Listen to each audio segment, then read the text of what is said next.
Chapter 267. It's okay, duh. You can go back to work. Riot sent a duh away. After a duh left, the atmosphere in the cabin was a little heavy. Damn Feng Yanran. If she wants to die, she can die by herself. Why did she have to drag my Brian with her? This woman is simply a disaster. She only knows how to seduce men. Mildy was scared and sad. She was afraid that her fiancé would be in danger.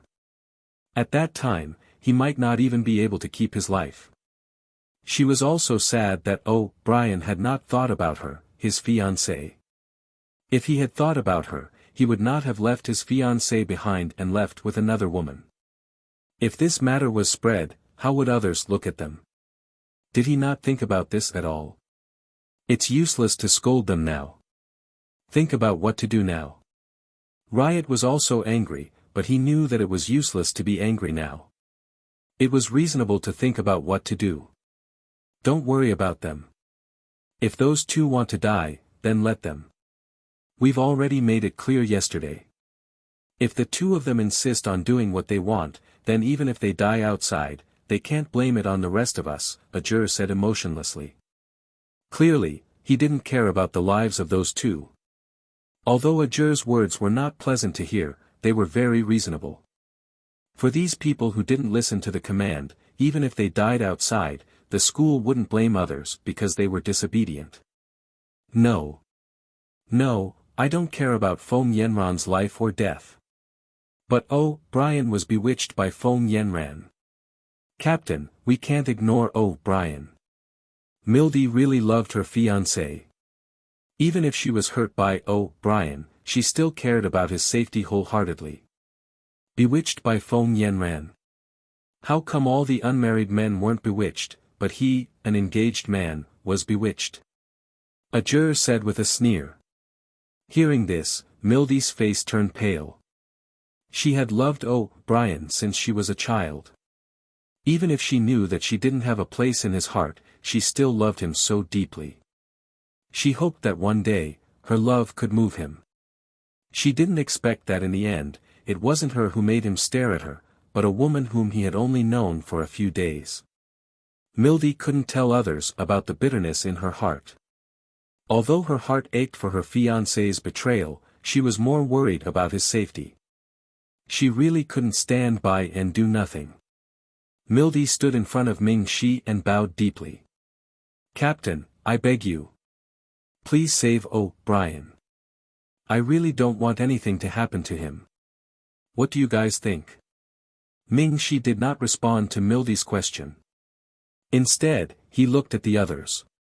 Let's go and take a look. If something really happens to the two of them, we'll be in trouble too. Considering that they were classmates, Riot really couldn't sit back and watch his classmates die. I don't care if I go or not. Mo Gui shrugged. I'll listen to you, Fenwu said. I'll leave it to you, Senior Ming Shi, Ajur finally said. 10 minutes later, Fenwu and the others finally came to a conclusion. Ming Shi decided to bring Feng Yanran back. The two of them had been gone for several hours. It would be impossible to catch up to them in a short period of time. Although they couldn't catch up to them, they could figure out where they went. If we want to find them, we have to find the pirate's lair. They must have gone there. Where is the pirate's lair? I don't know, but I heard from the two guards that it was the Red Skull pirates who kidnapped Princess Helene. Now that they knew the name of the pirate group, it was easy to find them. Pirates had their own islands to live on. Those islands were used to store the treasures that the pirates looted. It was also the place where the pirates lived when they weren't at sea. Simply put, it was the lair of the pirate group. If they wanted to find the Red Skull's lair, they would need someone who was very familiar with the nearby sea area to lead the way. There were several crew members on this ship, and the captain had more than 50 years of sailing experience. When the captain heard that Ming Shi and the others were going to find the Red Skull's lair, his first reaction was that these people didn't want to live anymore. Who was the Red Skull? They were a group of pirates who killed without blinking. The number of people who died in their hands was countless. When they saw the Red Skull, it was too late to hide. Who would want to go up to them? Wasn't that just courting death? Young masters and young ladies, it's better if you don't go. The Red Skull is not easy to provoke. I heard that their leader is a great sword master, and the two vice leaders under the leader also have the strength of a great sword master. The Red Skull has more than 300 people, and these 300 people are all extraordinary. You only have a few people. If you go to find trouble with the Red Skull, wouldn't you be courting death? The old captain was worried. He was most worried about himself and his crew members. He didn't want to bring his own people to accompany these young ladies and young masters to their deaths. Don't worry, Captain. We just want to know where the Red Skull's lair is. We won't let you lead the way. Originally, Mingxi didn't have the idea of letting the old captain lead the way, but after thinking about it, he gave up. If they offended the Red Skull, they could leave directly, but the captain's family still had to live in the coastal area. If they offended these pirates, they wouldn't have a way to survive in the future. After being seen through, the old captain didn't have time to be embarrassed. He was greatly relieved. As long as he didn't need to lead his crew to their deaths, it didn't matter. The old captain also saw that these people were determined to find the Red Skull, so he didn't persuade them. He just opened the sea map and pointed to one of the islands on the map. It's here. This place is called Demon Wind Island. It's named after the first generation of the Red Skull pirates, Demon Wind. The current leader is said to be the fifth generation grandson of Demon Wind. Demon Wind Island, knowing where the Red Skull's lair was, it was very helpful to find Feng Yanran and the others. The sea map attached to Demon Wind Island had been drawn by the old captain. The sea map drawn by the old captain was relatively accurate. Even if there was a deviation, it couldn't be too big. The Red Skull's lair was found, but the arrangement of personnel was put on the agenda. It was impossible for all of them to go to Feng Yanran and the others. There were still tasks waiting for them to complete on Three Leaves Island. In the end, Mingxi decided to only take Fengwu and Ajur with him. Both of them were the masters of the artifacts. If they really fought, the lethality of these two people was not a joke. If they had powerful weapons with great lethality, of course, he would take them with him. Mildy wanted to go, but unfortunately, Mingxi didn't take her with the reason that she was not strong enough. Chapter 268. Why can Fengwu go? No matter what, I'm in the second year and she's only in the first year. In terms of strength, isn't she lower than me? Zhu Erdi pointed at Fengwu and said, very unconvinced. Fengwu blinked and didn't respond. If you can beat Fengwu, it's not a problem to bring you along. Mingxi said as if nothing had happened. Did this mean that she couldn't even beat a first-year student? Being looked down on like this, of course Murdy was angry. She angrily challenged Fengwu. Fengwu readily agreed. In a competition, Fengwu only used 2 strikes to KO Murdy. Originally, music students weren't very strong in the first and second years, so it wasn't strange that Fengwu defeated her so easily. However, Murdy couldn't figure it out. Losing to a first-year student like Fengwu, Murdy was deeply aware of her lack of strength. In the following days, she began to train like crazy. This kind of crazy training wasn't without benefits.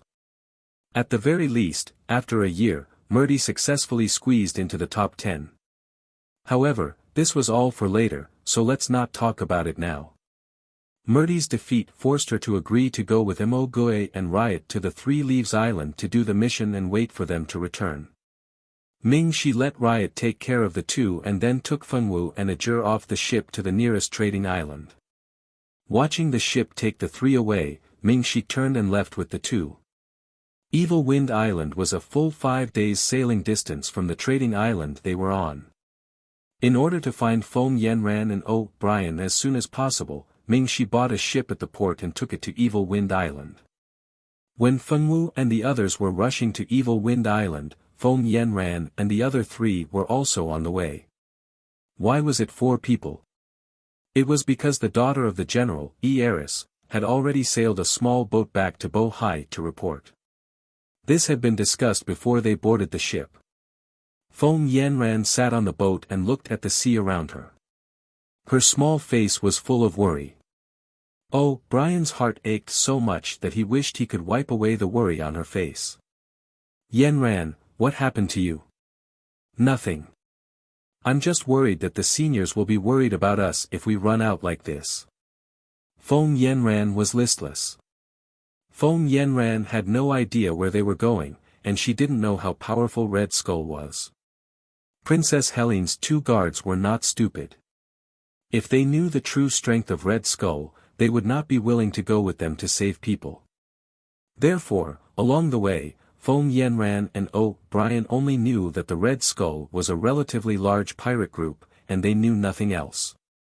Hearing that Feng Yanran was worried about this, Brian smiled gently, and a trace of gentleness appeared on his cold face. Don't worry, I'm sure that Senior Ming Shi is already on his way to find us, he said confidently. You're saying that Senior Ming Shi will come to find us? Feng Yanran didn't have much confidence in whether Ming Shi would come to find them or not. After all, they were the ones who didn't listen to the captain's command and acted on their own. Even if Senior Ming Shi didn't care about them, no one would say anything. Silly girl, your mother is Teacher Feng Tianqing. Even if it's for Teacher Feng's sake, Senior Ming Shi will definitely not leave us alone, and Mildy would definitely beg Senior Ming Shi to come find them. Of course, he couldn't say these words in front of the girl he liked, so he stopped talking. Feng Yanran didn't hear the strangeness in his words. After listening to Brian's explanation, Feng Yanran was relieved. As the chief of the 5th years, Ming Shi's strength couldn't be underestimated. With him joining them, it would be easier for them to save people. If that's the case, then that's great. Princess Helene and those who were captured with her are too pitiful. No matter what, I hope to help Princess Helene and the others. Yanran, you're really a kind girl. Brian looked at Feng Yanran dotingly, and a belief that he could do anything for this girl rose in his heart. Ming Shi didn't know that Brian had been scheming against them from the beginning in order to make Feng Yanran happy. He had already seen that Ming Shi wouldn't leave Feng Yanran alone. He even knew the character of his fiancée clearly. If Ming Shi knew the truth, he didn't know if he would still care about them. It had to be said that Brian was really smart. He had calculated everything. The only thing he didn't think of was the true strength of Red Skull. He only cared about making Feng Yanran happy and didn't put a group of pirates in his eyes at all. This also doomed him to have a tragic ending. Ming Shi and the others chased after them at full speed for 5 days. Unfortunately, they didn't meet Feng Yanran and the others until they were close to the location of Demon Wind Island. Ming Shi and the others had no choice but to find a way to sneak into the island. We can't drive the boat over. There's a lookout. We will definitely be discovered. Ajur stopped the boat and didn't dare to move forward. This is really troublesome. Do we really have to swim over? Ming Shi was also a little troubled in the face of this situation. It was not a simple matter to swim from this position to Demon Wind Island. It might take several hours to swim to the shore. If they were unlucky and were discovered as soon as they went ashore, their physical strength would be almost exhausted after swimming for a few hours. They would definitely be at a disadvantage if they fought. If we don't have the instant transmission scroll, we can definitely move to the island. Ajur's eyes lit up. No. Although the instant transmission scroll is useful, the location of the teleport is random. What if we are unlucky and fall into a group of bandits?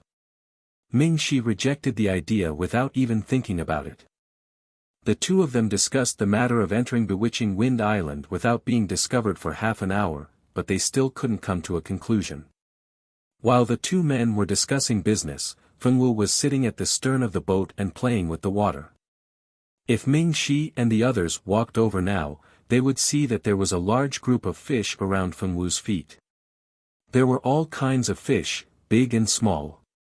Because these little things didn't have any killing intent, Ming-Shi and the others didn't notice anything strange and were still immersed in their discussion.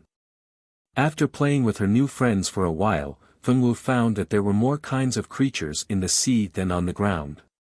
She was very happy to have made a lot of new friends. After having enough fun, Fengwu walked towards Ming-Shi and the others.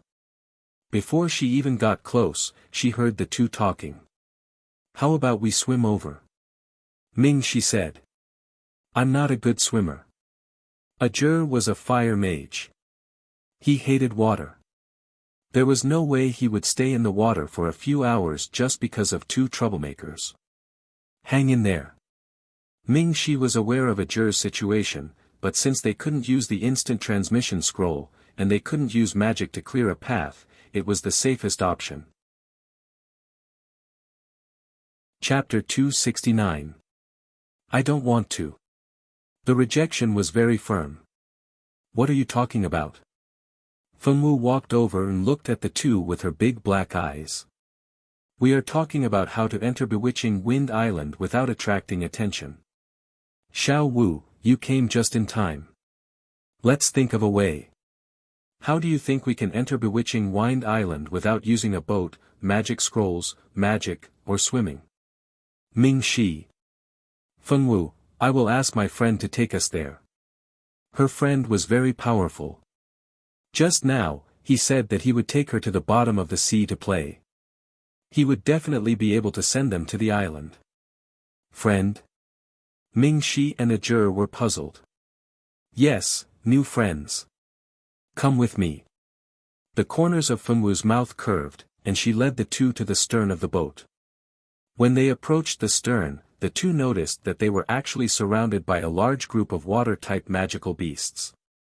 These water-type magical beasts were obediently gathered at the stern of the boat. They didn't make any noise, nor did they have any intention to attack. Magical beasts were obviously not very friendly with each other, but now, these large and small water-type magical beasts were getting along very well. This was simply too inconceivable. No wonder he and Senior Ming-Shi hadn't discovered these fellows. These little things didn't release any killing intent, and the two of them didn't deliberately use their mental strength to observe their surroundings. No wonder the two of them didn't discover anything strange with so many water-type magical beasts gathered. "These are your friends?" Although Ming-Shi knew that Fengwu had an affinity with plants, he didn't expect that this affinity was also applicable to animals. "Yes, they are my new friends." Fengwu looked at her new friends with a smile. "Xiao Wu, you didn't mean that we should sit on them, right?" Ajur pointed at the group of magical beasts that seemed to be friendly at the moment. If he really treated them as harmless little rabbits, then he would be a fool. "No." Fengwu shook her head, then pointed to a huge grey water-type magical beast. This magical beast's body was relatively large among the water-type magical beasts, and it looked very imposing. Ming-Shi and Ajur could tell at a glance what kind of magic beast this was. This kind of magic beast was called the deep-sea demon lion. It looked like an ordinary sea lion, but its body was much bigger than an ordinary sea lion. Moreover, its attack power was astonishing. "This is my friend, Lion Lion. Lion Lion's stomach is very big. We can hide in Lion Lion's stomach. This way, we won't have to worry about being discovered." Fengwu beckoned with her finger, and the deep-sea demonic lion named Shirshir swam over. It used its huge head to carefully rub against Fengwu's small face. Ming-Shi and Ajur exchanged a look. This method seemed to be good. With the agreement of the three parties, the three first found a place to stop the ship, and then asked Fengwu's water-type magical beast friends to help look after them. The three people entered Lion Lion's big mouth and successfully entered Lion Lion's stomach. Lion Lion swung its tail in the water and happily swam towards Demon Wind Island. While Fengwu and the other two were rushing towards Demon Wind Island, Brian and Feng Yanran were in a very bad situation. They wanted to sneak onto the island, but who would have thought that when the ship was docked at a hidden reef, a large number of pirates would appear and surround them. In the end, all 4 of them were locked up in prison. Only now did O'Brien realize that he had made a mistake. These were not ordinary pirates, they were clearly the famous Red Skull pirates. At this time, O'Brien realized that they had been deceived by these 2 people. Bang! O'Brien punched one of the guards in the face, and that guard was immediately punched to the wall and fiercely spat out a large mouthful of blood. Ogre! The other guard angrily glared at O'Brien, his eyes filled with hatred. You are too much, why did you hit Ogre? He wanted to rush over and fight O'Brien. At this time, the guard named Ogre pulled back the other guard who wanted to seek justice for him. Don't go to Bank Crow, it is our fault. We should not have concealed the matter of the Red Skull pirates from the beginning. Ogre was not a fool, how could he not understand the reason why he was beaten? He could only bitterly smile. He and Bankello had no other choice. If they went back to report the matter, the 2 of them would definitely be severely punished. If they could save Princess Helen, then they would naturally be able to atone for their crimes. Not only would they not be punished, but they would also be promoted. Originally, they only wanted to return to the Bohai Kingdom and inform the royal family that the princess had been captured as soon as possible. They did not expect that they would be rescued by a group of people with special identities. After they were rescued, they learned a few things about their saviors. They knew that they were all top students from the Notre Dame du Starlight. The strength of the students of the Notre Dame du Starlight could not be underestimated. With their help, they might be able to save the princess before the royal family sent people over. Before they were rescued, they did not even dare to think about saving the princess alone without relying on the Bohai Kingdom's army. But after they found out who the people who saved them were, this idea had always been in their minds. They also asked their saviors to save the princess together. But they did not expect that the leader of the group of students did not want to save the princess with them. He only promised to give them a boat and some food to return to the Bohai Kingdom to report. This was completely different from their plan. Fortunately, things did not completely make them despair. Among the group of people, there was a very kind girl. She agreed to save the princess with them. They did not want to drag the little girl down with them, but they had no other choice. If they lost the princess, the punishment they would suffer would not be so good. They might even have to apologize with their lives. Someone was willing to save the princess with them. Even if it was just one person, they did not want to miss it. After the little girl agreed to save the princess, another boy also agreed to go with them. They could all see that O'Brien only cared about Feng Yanran's safety. Otherwise, why would he take the initiative to agree to help them? No matter what O'Brien's purpose was, they were the ones who benefited in the end, and that was enough. They knew that O'Brien was not Feng Yanran. If they told him that their opponent was the Red Skull Pirates, he might immediately take Feng Yanran back. In order to save the princess with 2 more powerful forces, they chose to hide this matter. They did not expect that their rescue operation would end just as it began. O'Brien, stop fighting. How can you be so casual? Feng Yanran stood between the 2 of them and looked at O'Brien in disbelief. Chapter 270. She had always thought that O'Brien was a kind-hearted person since he had followed her to save Princess Helena. Otherwise, he would not have been so upset with Senior Ming Shi and the others for not saving her. Yanran, do you still not understand what these 2 fellows have done? They deliberately hid the matter of the Red Skull Gang and deliberately lured us here to die with them. O'Brien's originally cold and handsome face was somewhat distorted. Feng Yanran's actions of protecting the 2 of them even now made him feel very uncomfortable. Feng Yanran was shocked when she heard this, and then she opened her mouth wide in shock. No, how is this possible? Why would they do this? In Feng Yanran's mind, they had no enmity with Ogre and Banco. Why would the two of them do such a thing that harms others without benefiting themselves? Yanran, you are too kind. You don't know how evil people can be. O'Brien smiled coldly. Isn't it obvious why they are doing this? They want to find two free laborers to help them save Princess Helena, so that they can atone for their crimes. O'Brien had grown up in a big family since he was young, and it was not that he had never experienced scheming. At first, he did not think too much about it because he was worried about Feng Yanran, but now, with the appearance of the Red Skull Gang, what else could he not think of? Ogre and Banco blushed in embarrassment when their intentions were exposed so mercilessly. Feng Yanran turned around in disbelief and saw the two people behind her. Even if she was stupid, she knew that she had been schemed against. You are too much. Feng Yanran, who had lived a simple life since she was young, had never thought that there would be such evil people in the world. Feng Tianqing had always protected Feng Yanran well. Other than teaching her swordsmanship and helping her improve her strength, he had almost never let her touch those evil things. Feng Yanran's thoughts were still relatively simple at the moment. At least, she had never thought of taking the initiative to harm anyone. Feng Yanran was so sad that her eyes turned red. It was the first time she had been deceived. Seeing Feng Yanran so sad, Ao Gu and the other man lowered their heads in regret. They had a very good impression of this girl who was as beautiful as a goddess and had a very kind heart. They really didn't want to make her sad.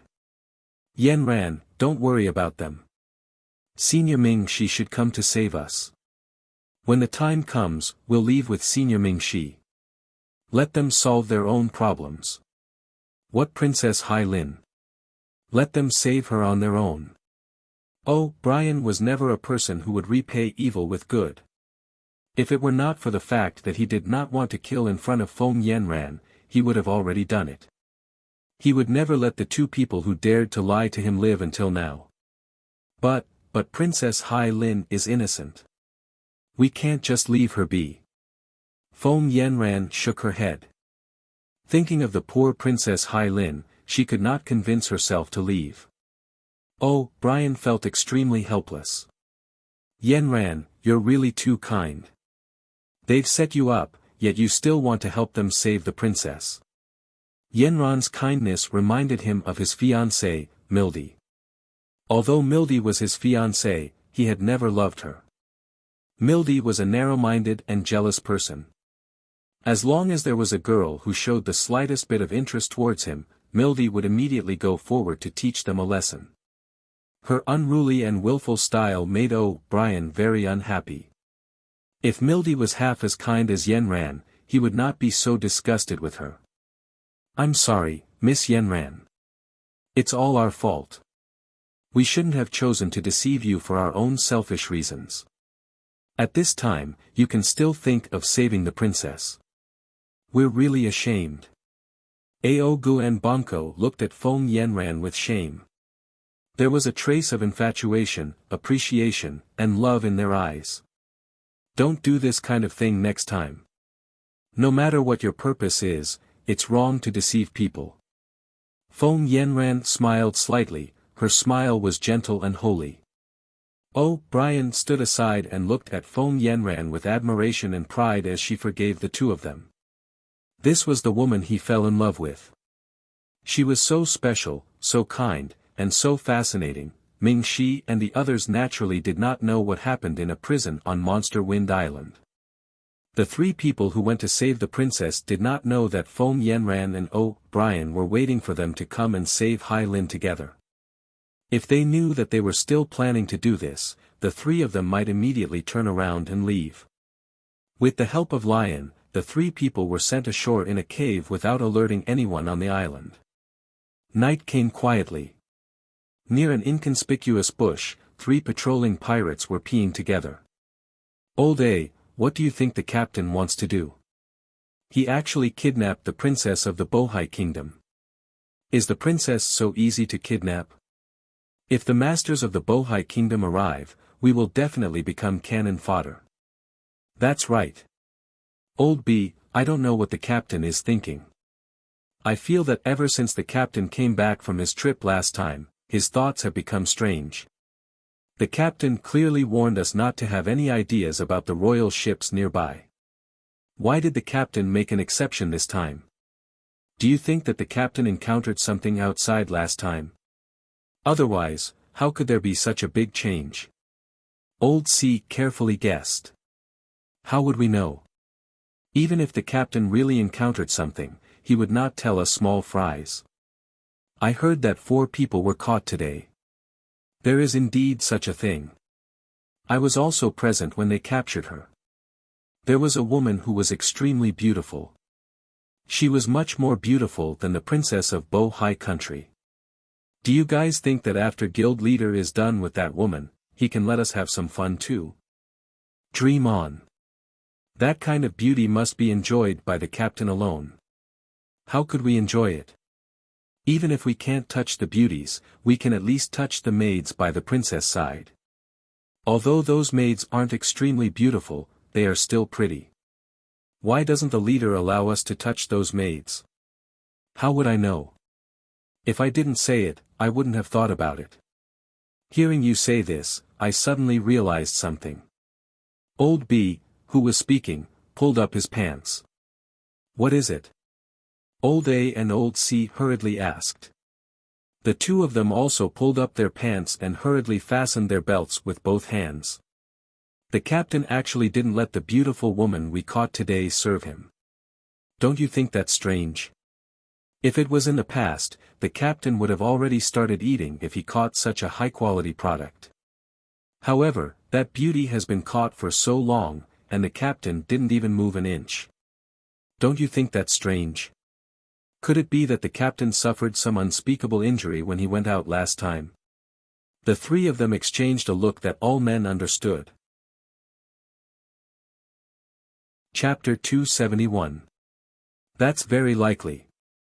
Otherwise, why would the captain suddenly become a vegetarian? The 3 of them were chatting happily and had no idea that danger was approaching. By the time the 3 of them realized that something was wrong, it was already too late. The 3 of them only saw a flash of a sword, and they didn't feel any pain. Just like that, they closed their eyes forever. Change into their clothes. Ming Shi put away his sword and looked at the 3 corpses on the ground. Fengwu and Ajur nodded. The 3 of them took off the clothes from one of the corpses and then hid behind a bush to change. When the 3 of them changed and came out, Ming Shi and Ajur were still okay. The 3 pirates' bodies were not bad, and the clothes fit them well. However, after Fengwu put on the pirate clothes, she looked like a child who had stolen adult clothes. The more she looked at it, the more amused she became. Xiao Wu, you shouldn't go. If you go, no one will think that there's something wrong with you. Ajur couldn't help but laugh. Fengwu wearing the clothes was too comedic. Ahem, Ajur is right. Xiao Wu, you should find another opportunity to go in. If things don't work out, just go back to the cave and wait for us to come back. Even Ming Shi was having a hard time holding back his laughter. Fengwu looked at the 2 of them unhappily. The clothes were too small. What was so funny about it? These 2 bad people.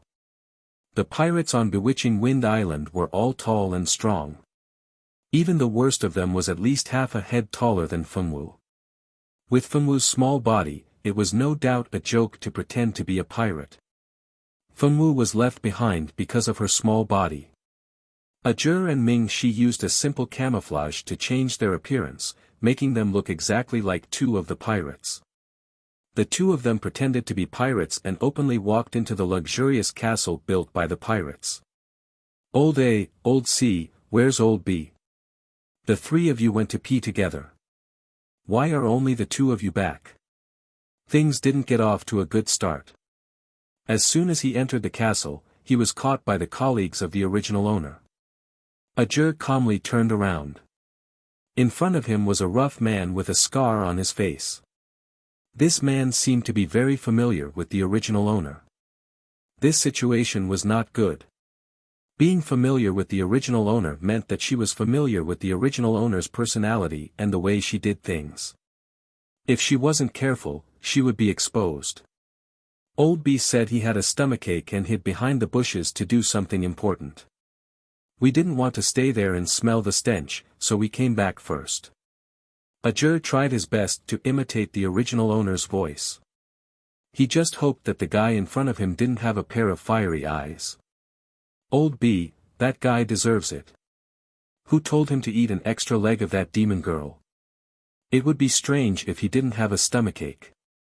After that person finished gloating, he changed the topic and said, "If the two of you have nothing to do, come with me first. The captain needs some help. With the two of you, there should be enough people." "What captain?" Ming Shi and Ajur exchanged a helpless look. At this time, there were people coming and going. It was impossible to kill this guy and escape. Now, they could only go with him to see the captain.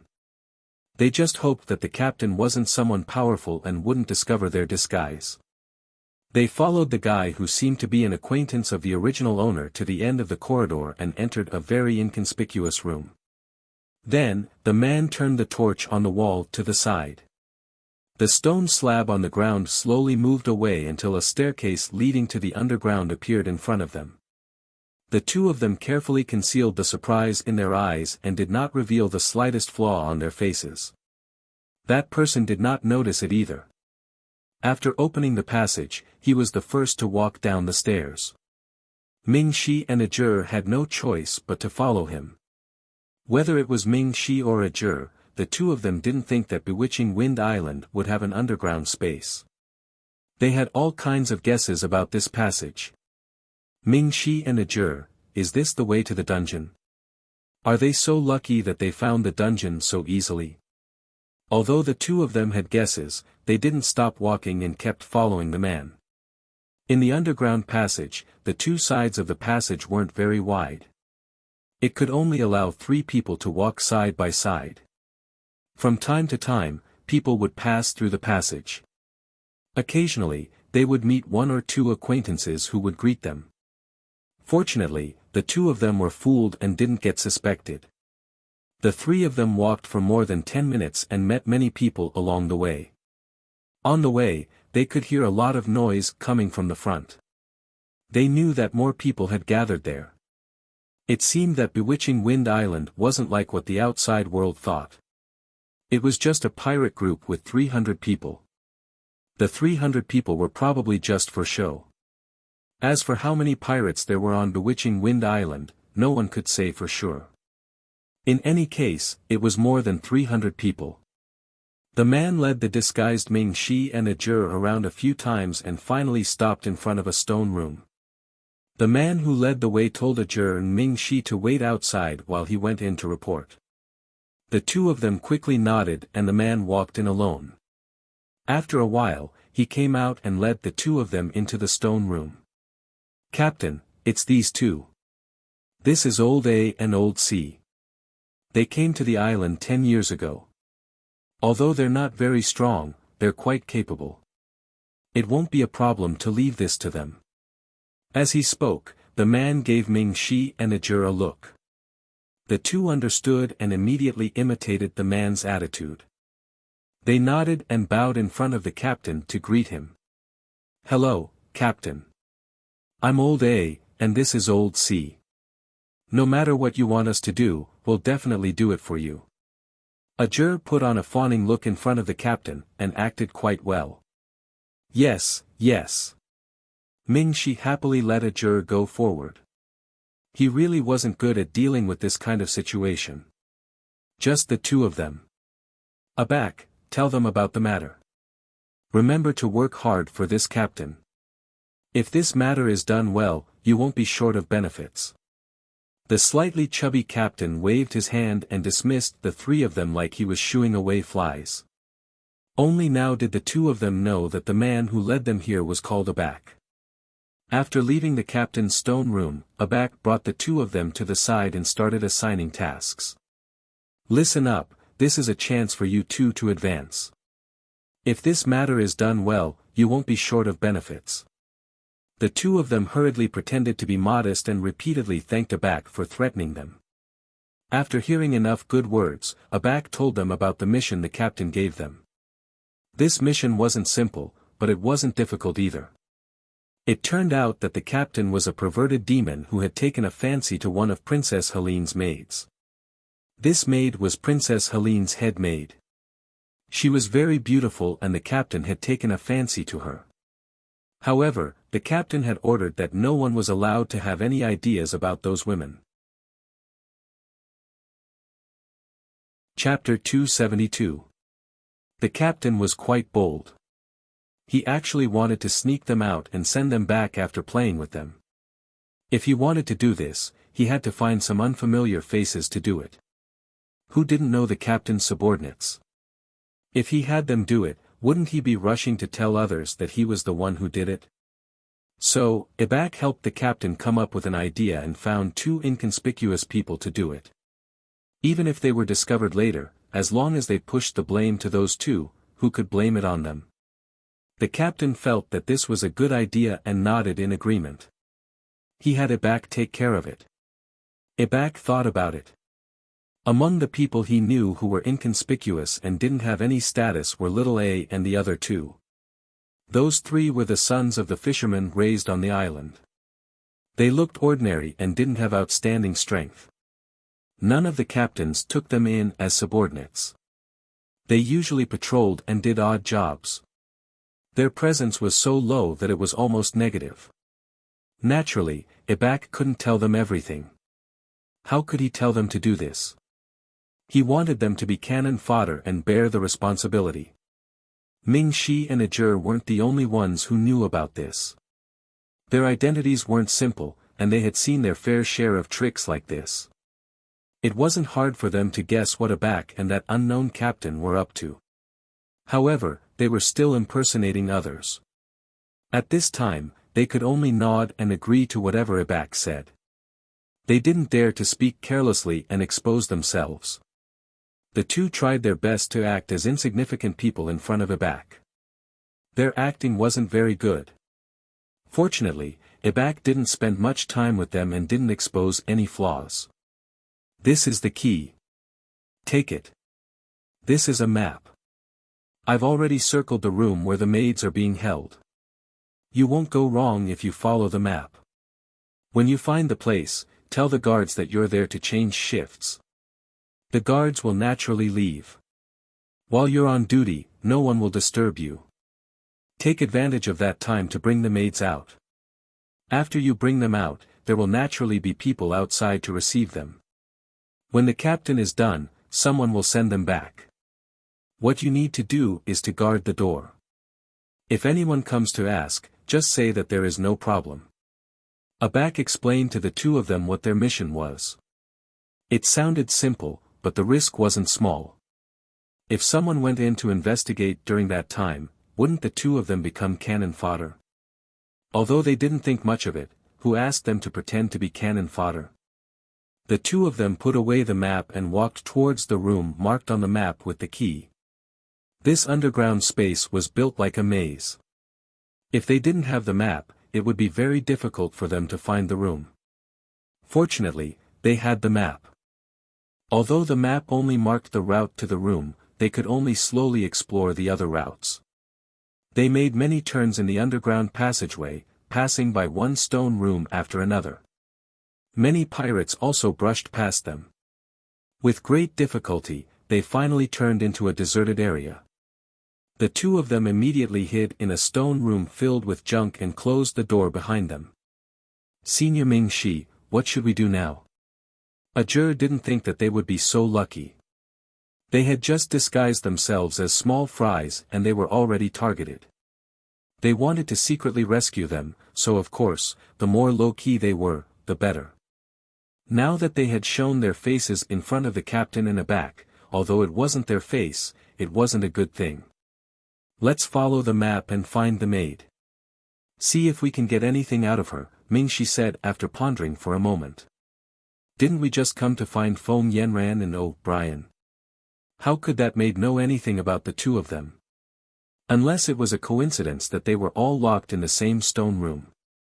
However, that possibility was too low to be true. Who told you that I was going to ask about them? I just want to see if I can find out the purpose of the pirates from the maid. Red Skull has always been a pirate group that knows their limits. Although they have been robbing passing merchant ships and fishing boats, they also have their own principles, which is to never provoke a big force that they can't afford to provoke. It's unusual for them to take the initiative to make a move on Princess Helene. Think about what those three people said in the bushes. If I'm not wrong, there might be a big problem with the captain of the Red Skull Pirates. Ajur recalled the conversation between the three guys, and his eyes flashed. At that time, he was just in a hurry to change his identity and didn't think too much about it. Now that he thought about it, the conversation between the three people and this unusual kidnapping, the whole thing was full of conspiracy. You're right, but what does that have to do with us? We'll leave as soon as we find those guys. I'm not interested in anything else. Ajur said indifferently. He had no interest in the Red Skull's conspiracy. What he wanted to do most now was to beat up Foam Yenran and O'Brien to vent his anger. These two damn guys made him chase them day and night for so many days, and he even had to pretend to be a pirate to save them. If he didn't vent his anger, he wouldn't be called Ajur. Ajur sinisterly thought about how to teach the two of them a lesson. Should he burn them with fire, or use a high-level illusion to let them have a taste? This was really a bitter choice. I'm afraid that we have to get involved in this matter. From the moment I stepped on this island, I had a very uncomfortable feeling. There is a magic aura on this island, and this magic aura is very hidden. Magic aura. Ajur's face changed. As the successor of the four god seals, he had power that surpassed ordinary people, and his perception of magic aura was also much stronger than ordinary people. But if this magic aura was very hidden, and the owner of the magic aura was beyond his current level, his perception ability would naturally not be able to sense it. Unless he released the seal of the four god seals and released the power of the seal of summer. But in this kind of environment, how could he release the seal here? If he did so, wouldn't he be in a hurry to tell others that they had sneaked in? And Ming Shi's body flowed with the noble blood of the gods. It was not an exaggeration to call him the son of heaven. With the help of the gods' blood, it was not surprising that Ming Shi could accurately sense the magic aura. It seems that something big has happened. The leader of the Red Skull can't be so stupid, right? Colluding with the devil race was a serious crime. Once it was known by the people of the Star Hall, it would not be a joke. Chapter 273. We can't come to a conclusion yet. Maybe the leader of the Red Skull is just being controlled. Ming Shi shook his head and didn't continue to speak. After confirming that the Red Skull group really had a problem that they couldn't ignore, the two's expression became a lot more dignified. Originally, they didn't want to get involved in the muddy water, but now, it was no longer up to them. While inheriting a powerful force, they often carried a heavy responsibility that others couldn't imagine. Whether it was the four god seals or the bloodline of the gods, they only had one mission in the human world, and that was to protect the human world from being invaded by foreign races. Now that a shadow suspected to be a demon had appeared, the two couldn't just sit back and do nothing. For the time being, the two decided on a strategy. According to Abak, they first went to the room where the maid was imprisoned, and then acted according to the situation. In a room on Bewitching Wind Island, a group of female slaves who had just been escorted into the castle were leaning against the wall in panic. They were all the daughters of fishermen at sea, but now they were forcibly taken to the island by a group of island pirates.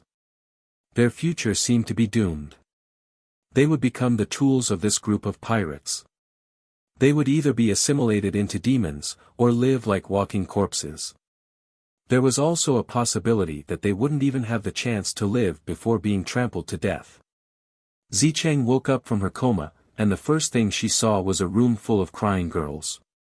These girls had dark skin, and only a few of them were fairer.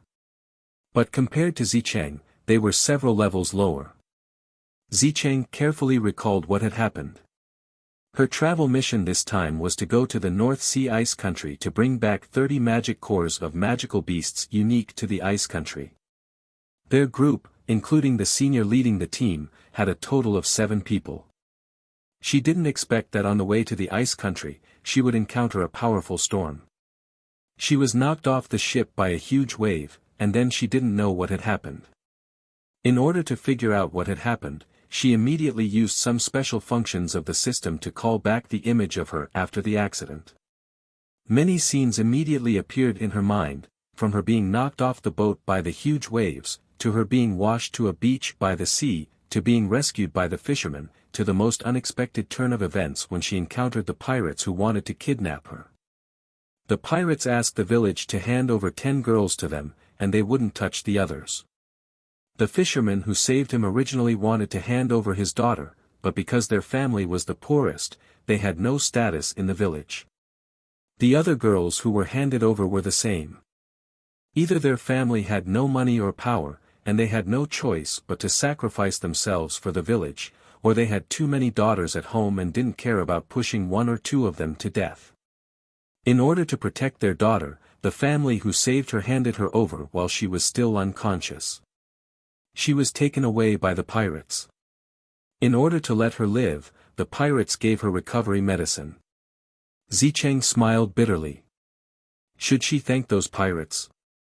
If it wasn't for the recovery medicine, with her weak body, she definitely wouldn't have woken up in 3 days. There was also the fisherman's family. They saved her, and she should thank them for saving her life. It was a pity that they handed her, an innocent person, over in order to survive. Fortunately, she wasn't harmed by those filthy pirates.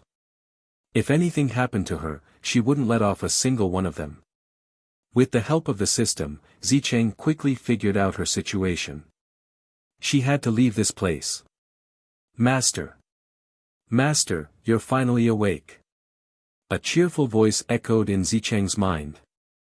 She knew that this was the voice of her contracted spiritual pet, the treasure-seeking mouse. The treasure-seeking mouse was a pet that Zicheng exchanged with her favorability points from the system. This pet's attack power was so low that it basically had no attack power, but it had one advantage, which was that it could find treasures. It was because of this function that she used a large amount of points to exchange for this little thing. Baby, Zicheng gently replied in her mind. Master, this baby sensed the aura of a treasure underground. Let's go find it quickly. The baby treasure-seeking mouse excitedly said in Zicheng's mind. There was a treasure. Zicheng's eyes lit up. This was good news. Although she had the system, treasures in the outside world were still useful to her. If she couldn't use them herself, she could sell them to the system store. The store would then exchange the favorability points with her. With the points, she would be able to buy what she wanted. Baby, don't be anxious. Now is not the time. Let's wait a little longer. At this moment, Irene, who was doing a traveling mission in the Sand Country, felt a little uneasy. Could it be that something had happened to the female lead? After carefully thinking about the plot, Irene's eyes suddenly lit up. She thought of me. At this time, the plot must have progressed to the bewitching Wind Island dungeon. Demon Wind Island was the headquarters of the Red Skull Pirates. On the way to do a mission, the female lead encountered a storm and was saved by a fisherman.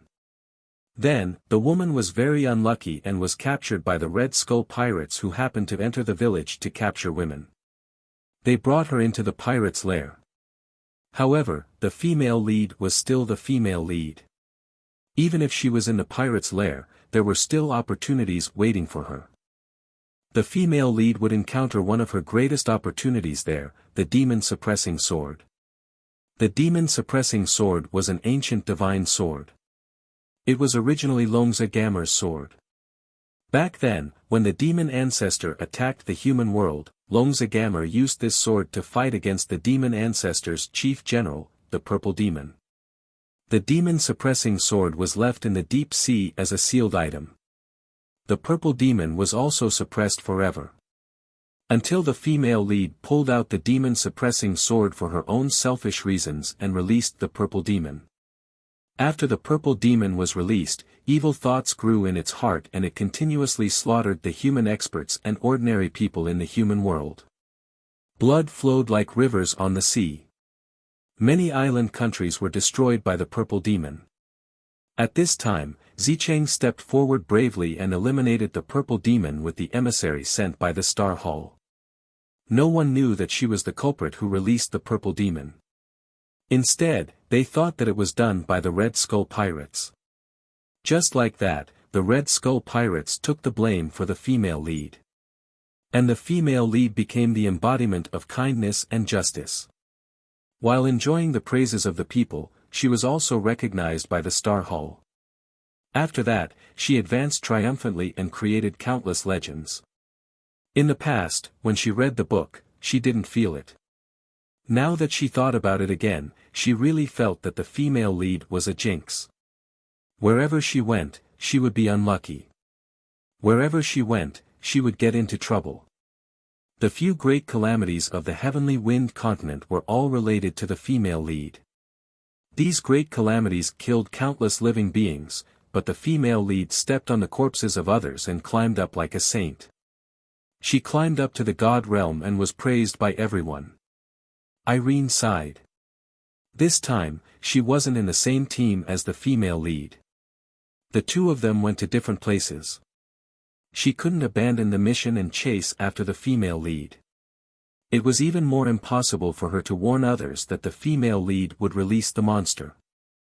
She hoped that the plot would be as awesome as usual and deviate the plot as far as possible. In any case, it had already deviated so many times before. This time, it should be as usual. There shouldn't be a problem. Chapter 274. Fengwu was wearing a coarse skirt. Her small face had become very ordinary, and even her hair had turned into the more common golden brown color.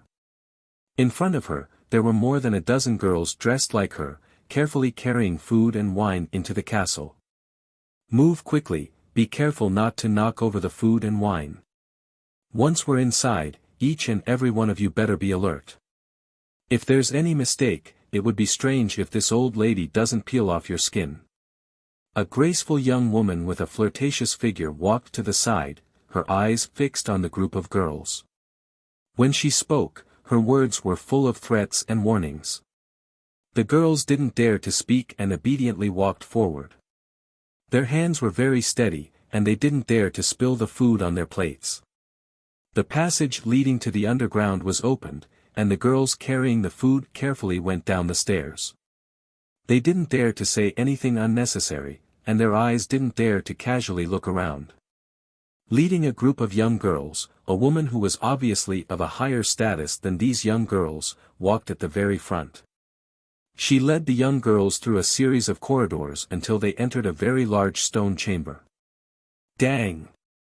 There were at least a few dozen people sitting in the stone room. These people were playing cards, drinking wine, and cursing. Sitting in the main seat was a man who looked to be in his 40s. The man had a beard, and his figure was tall and sturdy. The aura on his body was very powerful, making people feel waves of pressure. Vice Captain, these are the food and wine that the kitchen just made. They're all made according to your taste. The woman in the lead smiled charmingly and walked forward. When the pirates at the side saw someone touch her buttocks, she didn't get angry. Instead, she was full of coquettishness and anger.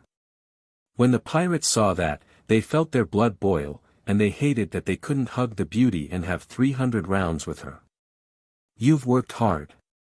Darling quickly come and drink with me. The vice captain looked at her chest with bad intentions, and beckoned the woman named over with his finger. Didn't refuse. She smiled charmingly and pushed one of the girls away with her buttocks, taking the seat for herself. The girl who was pushed away fiercely glared at and secretly cursed her for being a coquettish fox. However, she didn't dare to cause trouble in front of the vice captain. The group of girls seemed to be very used to this kind of scene. They didn't say anything, and their expressions didn't even change as they took turns to serve the dishes. Fortunately, Fengwu was a girl with facial paralysis. If she showed any emotion at this time, it might be noticed by others.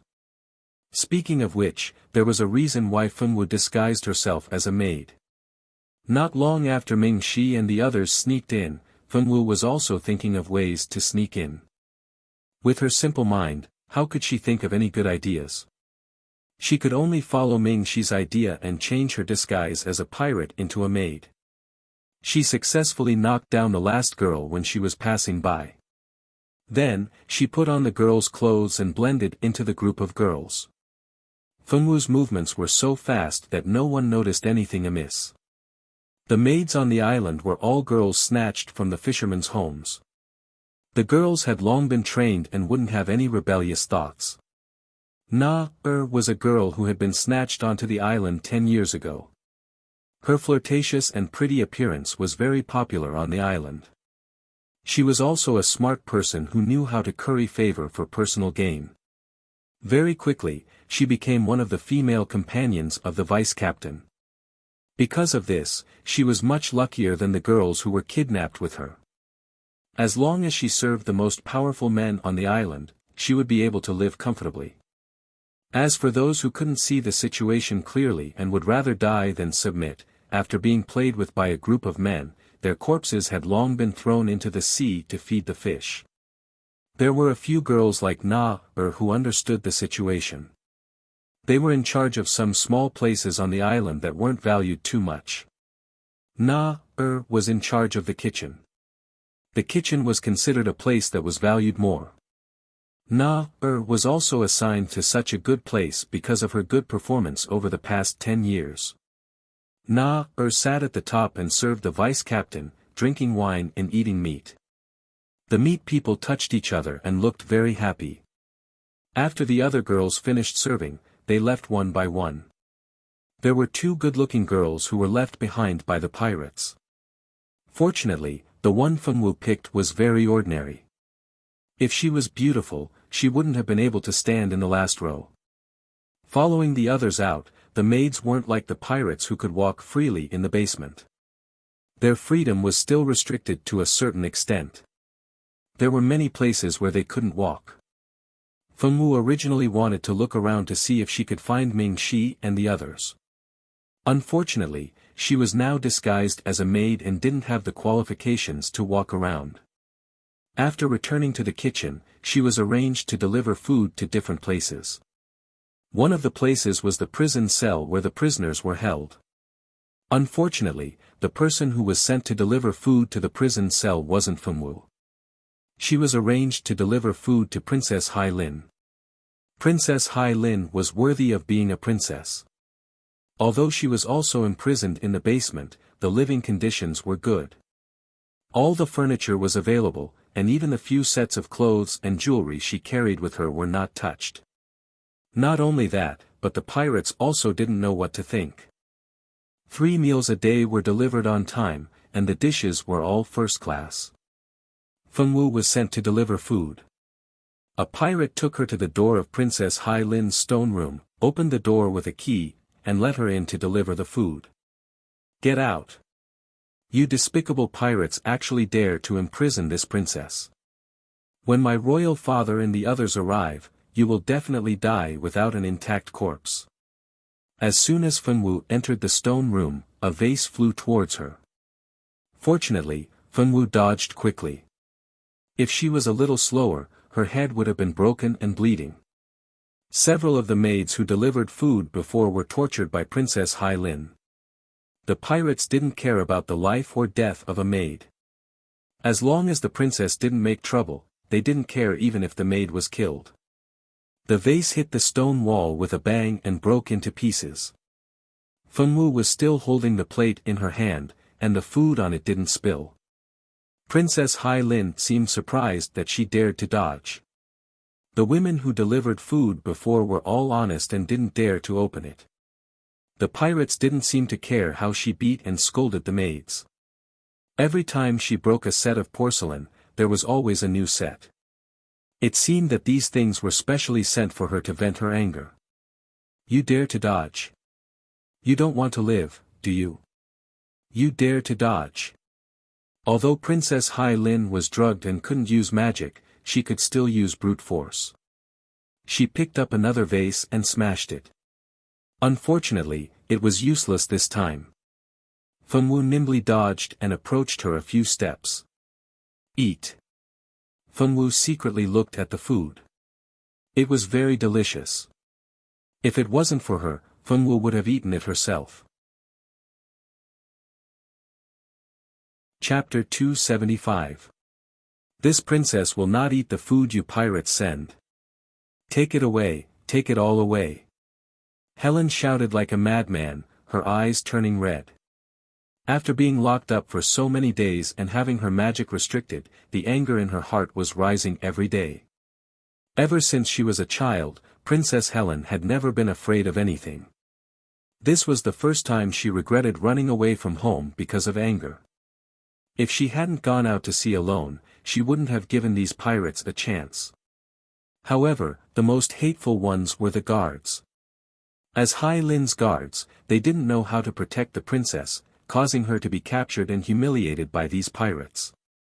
When she returned, if those guys were still alive, she would definitely kill them to vent her anger. Even if they couldn't protect her safety, then there was no need for them to live. Feng Wu stood there with a plate in her hand. The expression on her small face was a little serious. Her appearance had already changed. She had become an ordinary-looking little maid. This expression on her ordinary-looking face looked a little dull. You don't want to eat? Feng Wu asked. Don't you understand my words? You lowly commoner, this princess has already said I don't want to eat.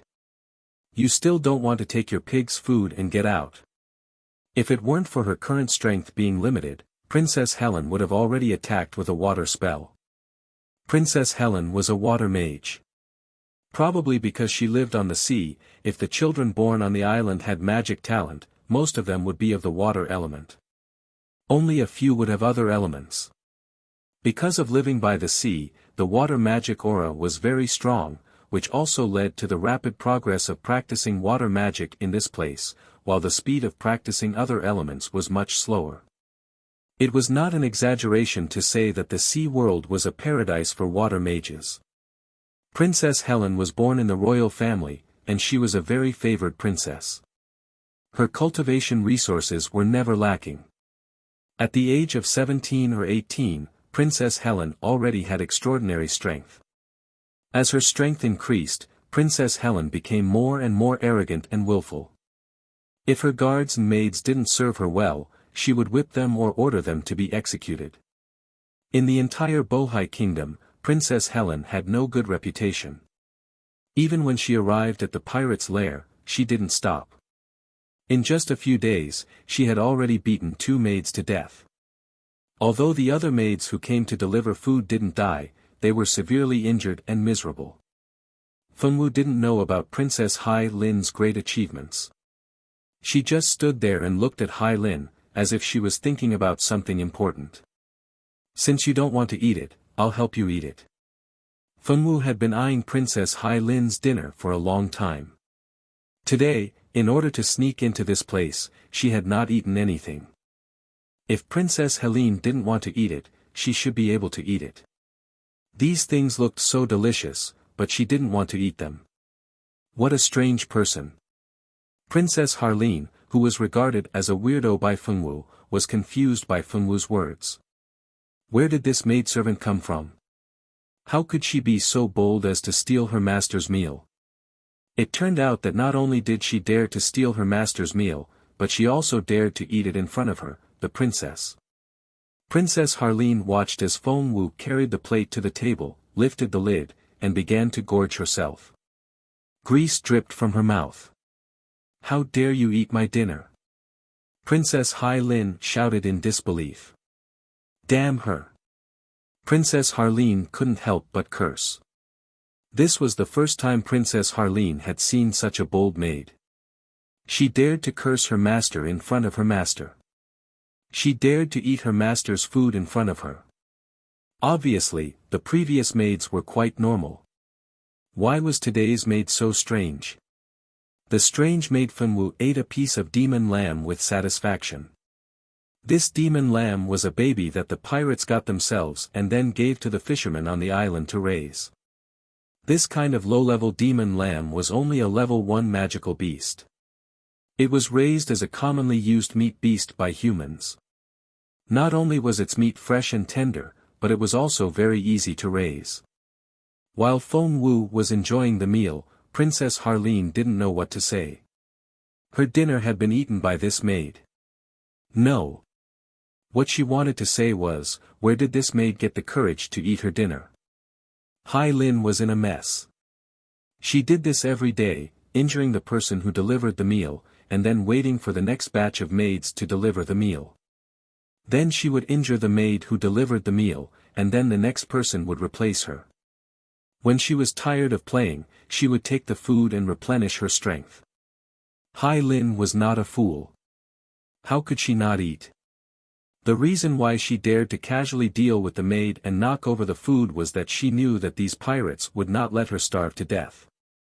No matter how bad her attitude was, these pirates would bear it. She was not worried about starving. She had originally planned to leave some food for dinner after she was done with this maid. Then, she would continue to abuse the other maids the next day. Unfortunately, this maid did not play by the rules. Obviously, the other maids did not dare to dodge even if they were beaten, but this one dared to dodge. Not only did she dare to dodge, but she also dared to eat the dinner that originally belonged to her. Hai Lin was mad. She, Princess Hai Lin, had never been bullied by a maid like this.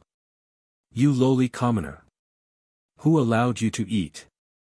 Put it down, you are not allowed to eat. Hai Lin rushed forward angrily, not for anything else but to knock over the large plate of food. Even if she did not eat her food, she would not let others enjoy it. However, to knock over the food from the hands of Feng Wu, who was so protective of her food, could be said to be an impossible task. When she rushed up like a madman, Feng Wu just casually used Do Qi to lay down a shield, and she immediately found it difficult to move. Hai Lin's body hit the Do Qi shield with a bang, and then directly fell to the ground because of inertia.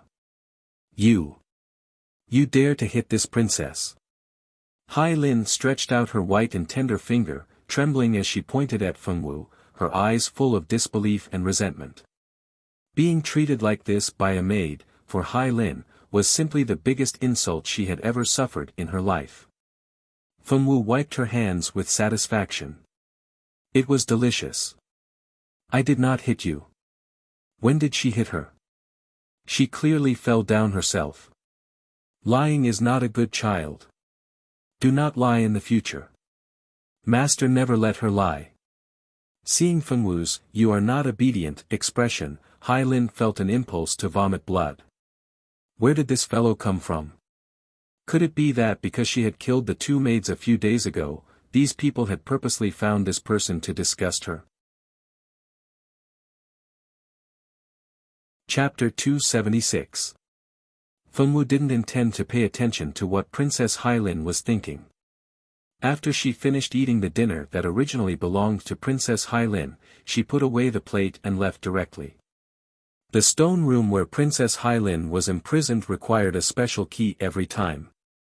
Without the key, the door couldn't be opened. If she wanted to go out from the inside, she could only let the people outside open the door for her. Fortunately, when she came to deliver the meal, the two guards outside had already told her that when she wanted to go out, she just had to knock on the stone door 3 times, and they would open the door from the outside. After Feng Wu knocked on the stone door 3 times, the door slowly opened. Feng Wu walked out of the half-opened door, closing Princess Hai Lin's crazy screams in the stone room.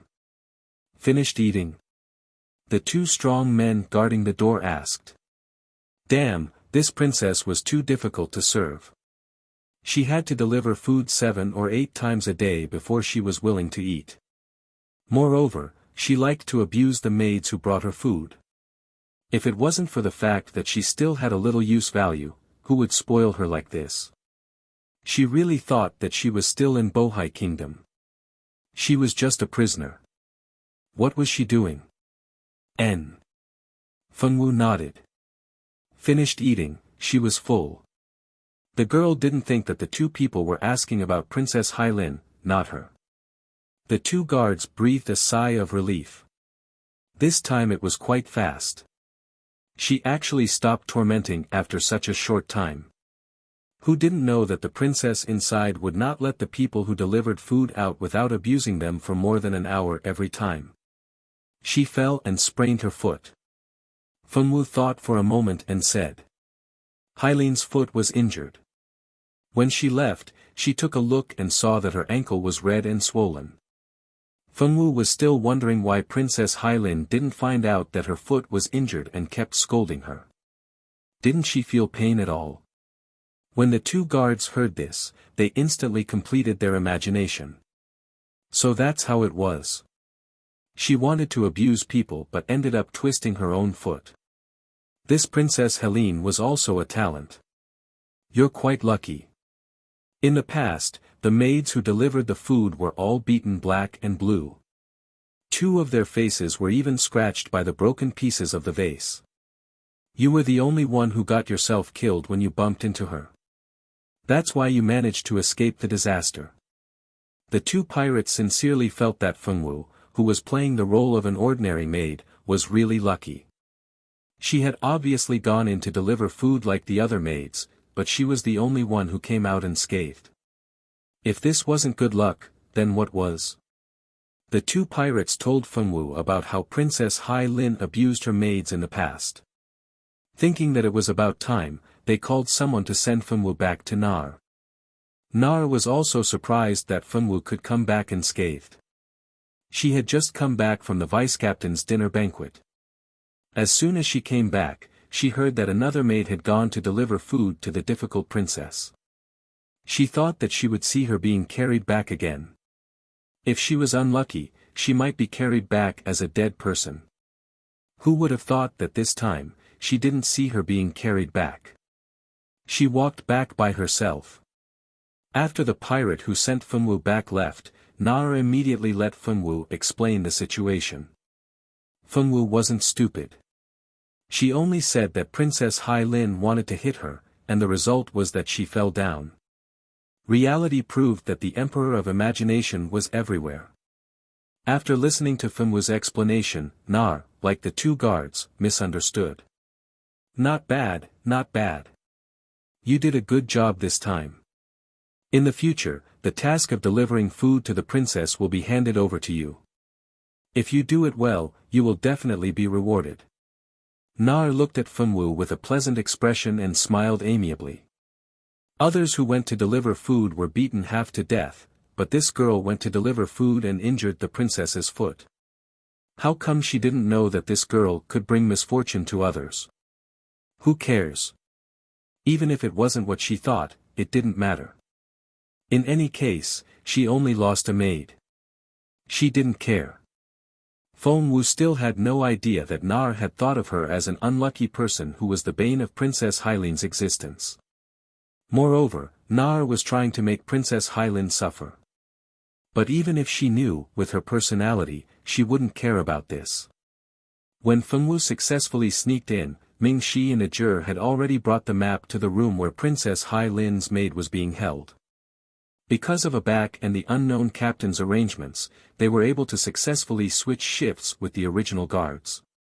When the shift was over, the two guards had already left. Apart from Ming Shi and Ajur, no one else appeared near the stone room. Of the two, one was left to guard the door. Ming Shi opened the door with a key and walked in. It was an ordinary stone room with only a stone bed and a stone table. There were no other decorations. This stone room couldn't compare to the one where Princess Hailin was held. However, Ming Shi and Ajur hadn't seen Princess Hailin yet, so they didn't know. There were 4 maids locked up in the stone room. One of the maids was wearing different clothes from the others. That maid's clothes were more exquisite, and the color was brighter. Even that maid's appearance couldn't be compared to the other 3. You.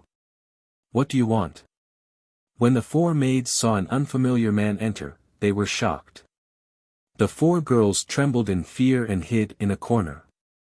The girl who was different from the other three stood in front of the other three and stared resolutely at Ming Shi, who was disguised as a pirate.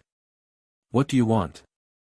As Hai Lin's number one maid, she naturally wasn't stupid. She knew what awaited them after entering a pirate's lair.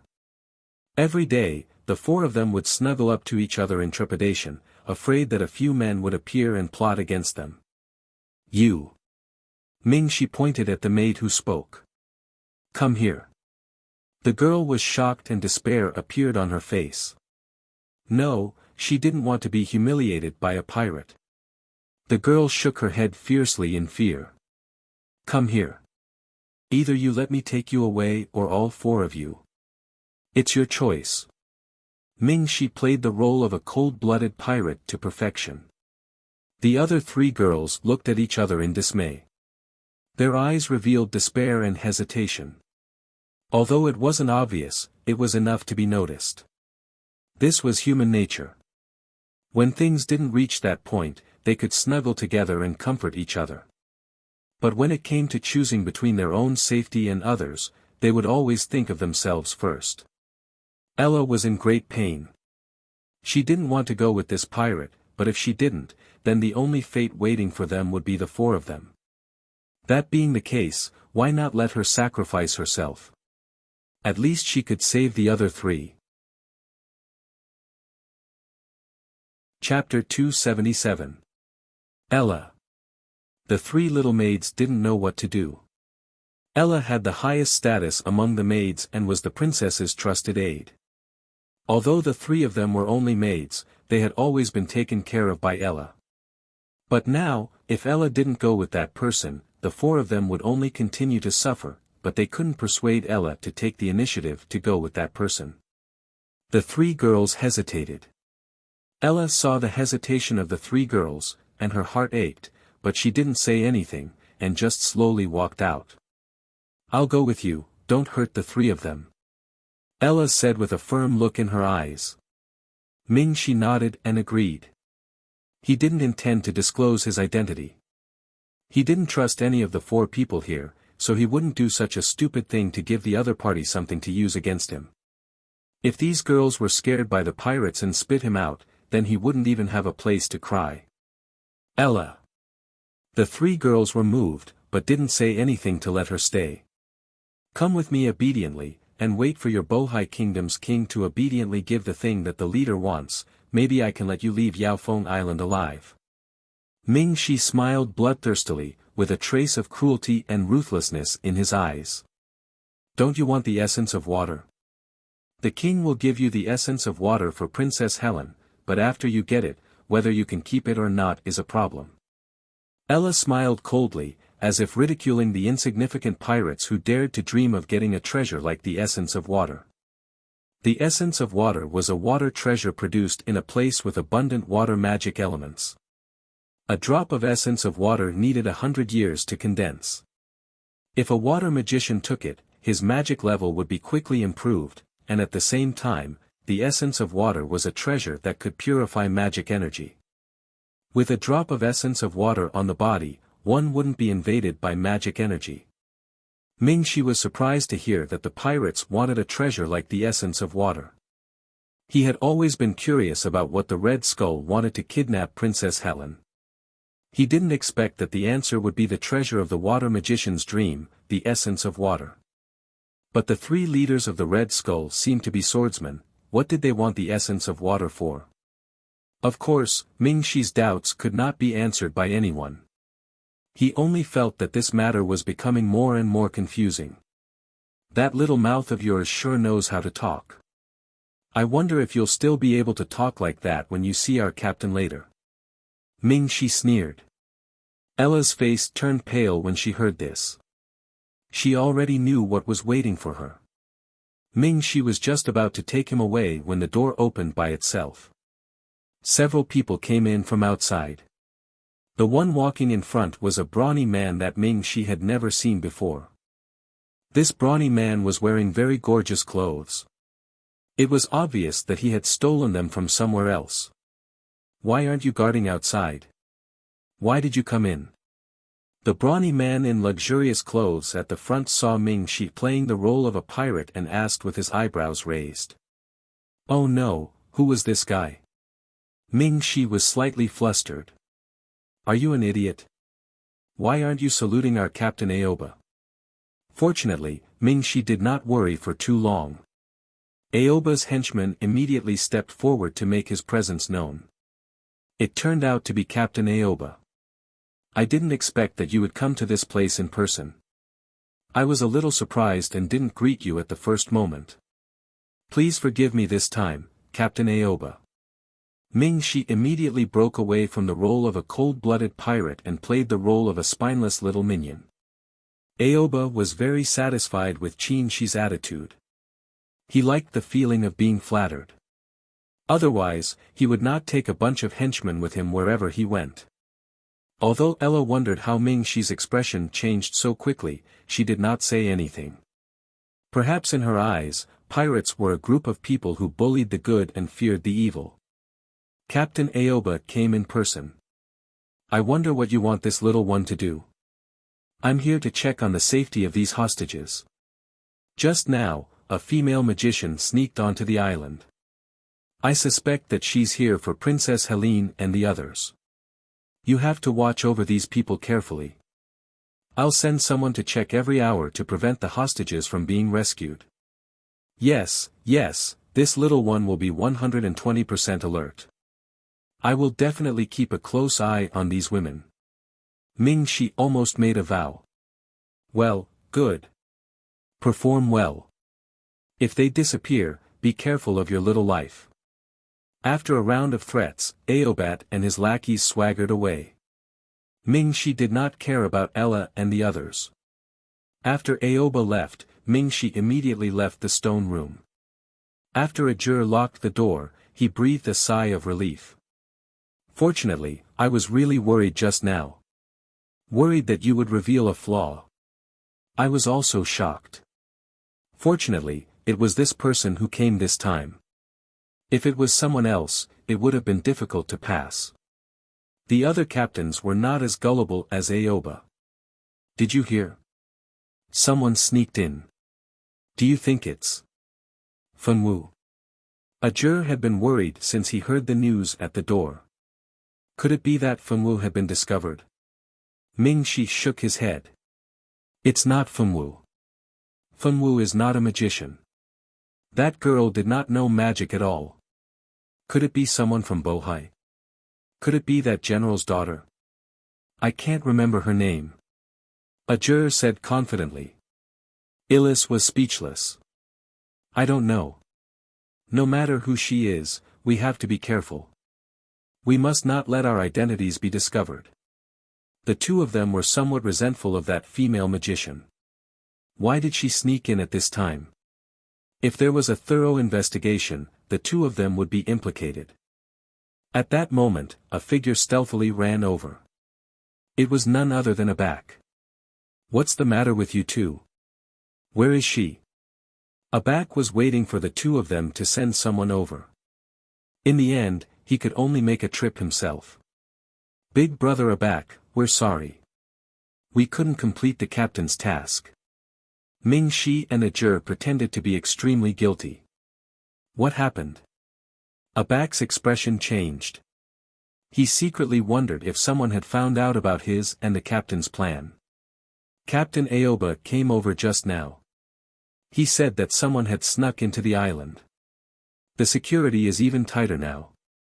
Captain Aoba sends people to check every hour. We can't do anything. What? Abak cried out in alarm. Is he mistaken? Even if someone came to save us, it would be the princess. Who would have nothing better to do than come save these maids? They're just putting on airs every time they catch them. How despicable. Now that Aoba had ruined his plans, he had to report back to the captain. Otherwise, who knew how angry he'd be if they didn't send someone over? Thinking of this, Abak didn't say anything else. He had the two of them guard the island properly and quickly ran away. Chapter 278. Because an outsider had snuck into Bewitching Wind Island, everyone on the island was on high alert. After a whole night, they still couldn't find the female magician. The 3 leaders of Bewitching Wind Island couldn't sit still anymore. The 2 vice-captains also couldn't care less about women. The 3 leaders sat together in a room in the castle. The room was decorated luxuriously, even more luxuriously than the rooms of many noble families. "Big brother, do you think the Bohai Kingdom's people have snuck in?" The vice-captain Bardock frowned. "So what? She's only one person, she doesn't even have a ship. We've already set up a formation on the island. No spatial scrolls can be used on Bewitching Wind Island. If she can't leave Bewitching Wind Island, it's useless even if she saves someone." The Captain Bewitching Wind said. Every master of Bewitching Wind Island and Red Skull would inherit the name Bewitching Wind. No matter what they were called before, after becoming the captain of Red Skull, they could only be called Bewitching Wind. "Boss is right. She's just a small magician. She can't do anything." The vice-captain Jacko nodded in agreement. "The problem now isn't whether that woman can escape, but where is she hiding? Our people have already searched every corner of the island, but we still can't find her. This is too strange." This was what Bardock couldn't figure out the most. They had already searched every corner of Mingming Island, but they still couldn't find her. No matter how hard they searched, they still couldn't find her. Could it be that she could follow the trail? "We've only searched the places that we can see. We haven't searched the places that we can't see. Can't she blend in with the maids?" Bewitching Wind sneered. He unsheathed the demon blade in his hand. A strong murderous aura instantly filled the room. The other 2 only frowned, but didn't ask him to put away the demon blade. This demon blade was the token of every generation of Bewitching Wind. Only the person who obtained it was qualified to inherit the name Bewitching Wind and become the master of Bewitching Wind Island and Red Skull. Bardock's eyes lit up. He hadn't thought of this possibility. "I know what to do.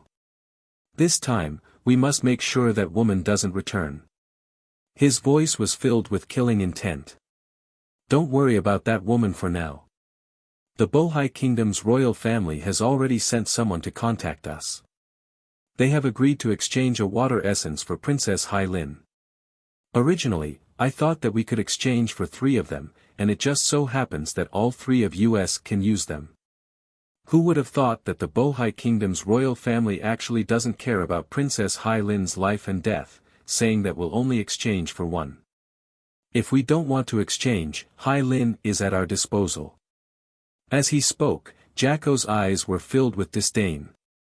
He knew that the people of the royal family would always put their own interests first. She was just a princess, not a proper heir. If it wasn't for the Bohai Kingdom's king's favor, she might not even be able to exchange for a single pill. "Agree to it. Let's get the essence of water first. We don't have much time left. If others discover that place, we won't get any benefits." Yao Feng sheathed his demon saber. Although he was a little displeased, he agreed after thinking about it. "I got it. I'll contact the people from the Sea Kingdom and have them prepare the water essence," Jacko said. Naturally, the conversation between the 3 heads of Bewitching Wind Island couldn't be leaked. After the conversation, they conducted a stricter investigation on the female mage who had snuck into the island. Since she was a maid on the island, she was the focus of the investigation. If the maids were to investigate carefully, wouldn't the Fenwu girl be in great danger? Fortunately, Fenwu was lucky. When the female mage had successfully escaped, Fenwu had disguised herself as a maid and never left the island. Afterwards, she didn't go out alone, so she wasn't suspected. Some of the maids who had disappeared for a period of time became the focus of the investigation. They were all locked up, waiting for the higher-ups to confirm their identities. Perhaps the female magician's luck ran out. She was eventually discovered by the female magician hiding among the maids, and a huge battle broke out on Evil Wind Island. This female mage was none other than Zicheng. Zicheng knew from the system that there were treasures on Bewitching Wind Island. Naturally, she didn't want to leave. After killing one of the maids, she disguised herself as one and successfully avoided being searched again and again. She did not expect to be found during a search.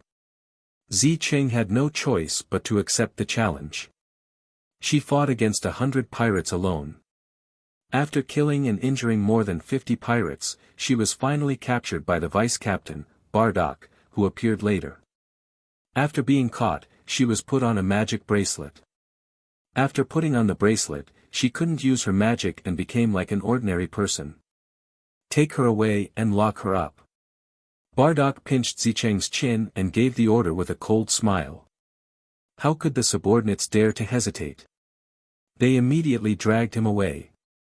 Damn it, if she was given a little more time and her body recovered to its peak state, she wouldn't be afraid of these people. The most despicable thing was that many of her methods couldn't be used in front of others, unless she could kill everyone at once, which of course was impossible. Although Zicheng was caught, she wasn't afraid. She had the system on her and could exchange for anything. She was confident that she could escape from this place. She was dragged by several pirates and thrown into a stone room. There wasn't a single person in the stone room. The Bohai Kingdom and Bewitching Wind Islands transaction was very successful. After getting my water essence, Bewitching Wind Islands people very generously released Princess Helen and her maids and guards. In the main hall of Bewitching Wind Islands castle, the Bohai Kingdom's envoy, General Duo, stood in the middle of the hall with his daughter, Illis, neither servile nor overbearing.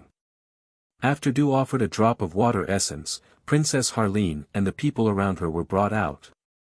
Now that she could go home, Princess Helen finally let out a sigh of relief.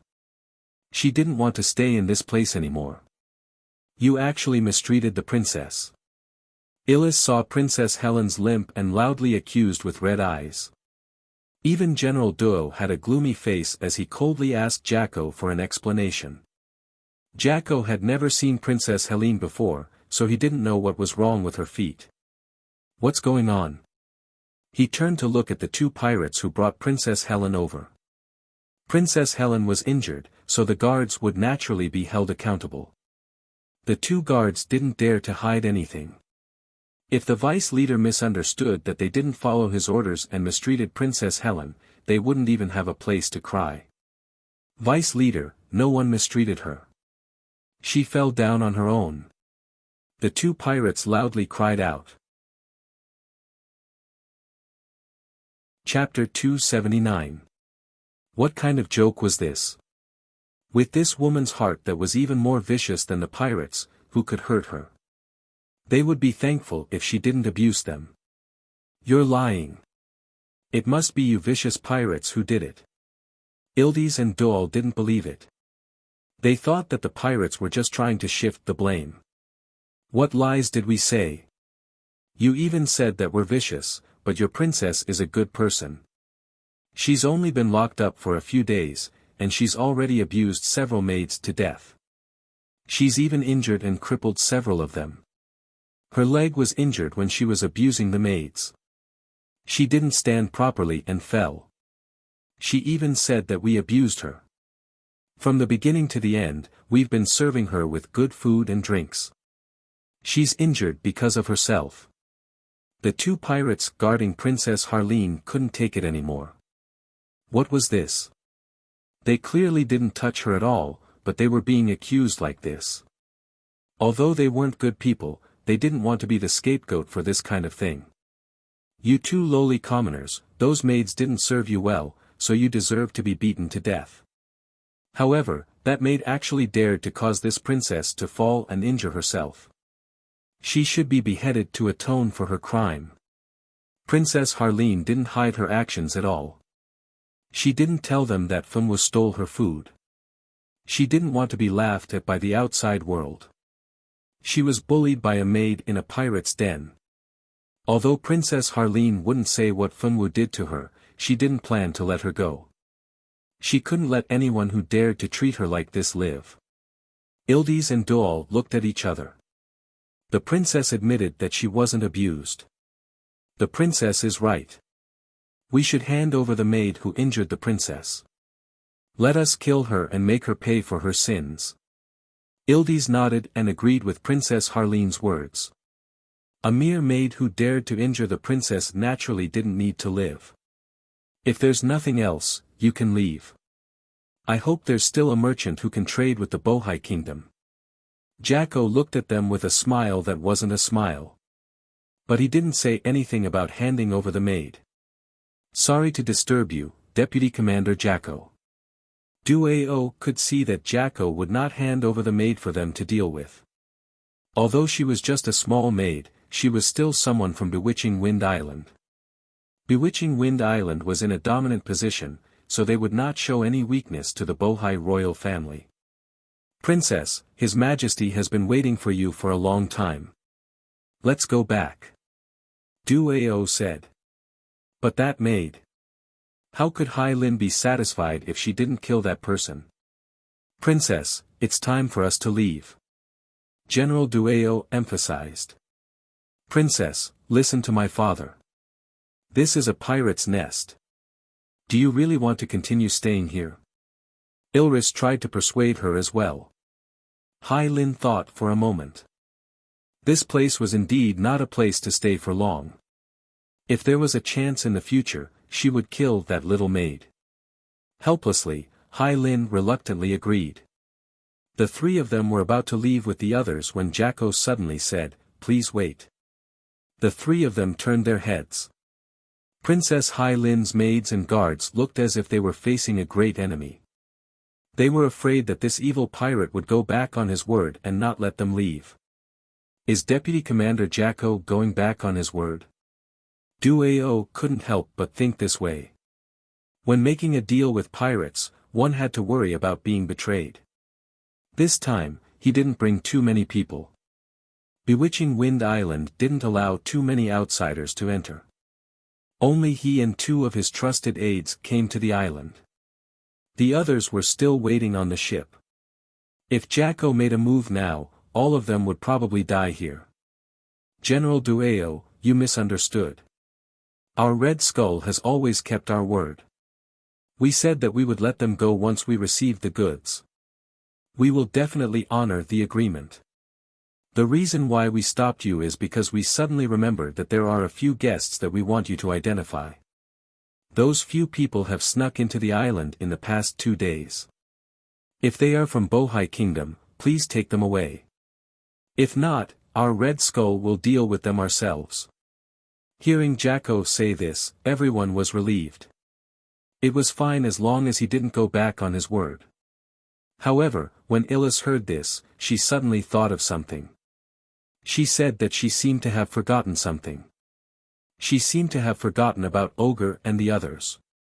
Very quickly, another person was brought up. This time, it was Feng Yanran and the other three, as well as Zicheng. Because Zicheng had been locked up alone in a stone room, Feng Yanran didn't know that this classmate of hers had also been captured. Seeing that Zicheng was also here, Feng Yanran was shocked. Zicheng. Why are you here? Oh, Brian had never seen Zicheng before, but he had heard of this name. Hearing this, he was also a little surprised. At this time, the students of the various grades were all doing the traveling missions. The Heavenly Wind continent was very big, and there were many places that one could travel to. It was impossible for anyone to draw a traveling mission to the same place. Thinking about it this way, it was very unusual for Zicheng to appear here. Yanran. Zicheng was also shocked. Why was Feng Yanran here? And from the looks of it, she was also captured. Princess. General. On the other hand, it was Ogre and Bonko who called out to their master in surprise. Are these the princess's people? Seeing the surprised expressions of Ogre and the others, Jacko already had an answer in his heart. These two are, the others are not. Hai Lin pointed at Ogre and Bonko, looking at Feng Yanran with jealousy in her eyes.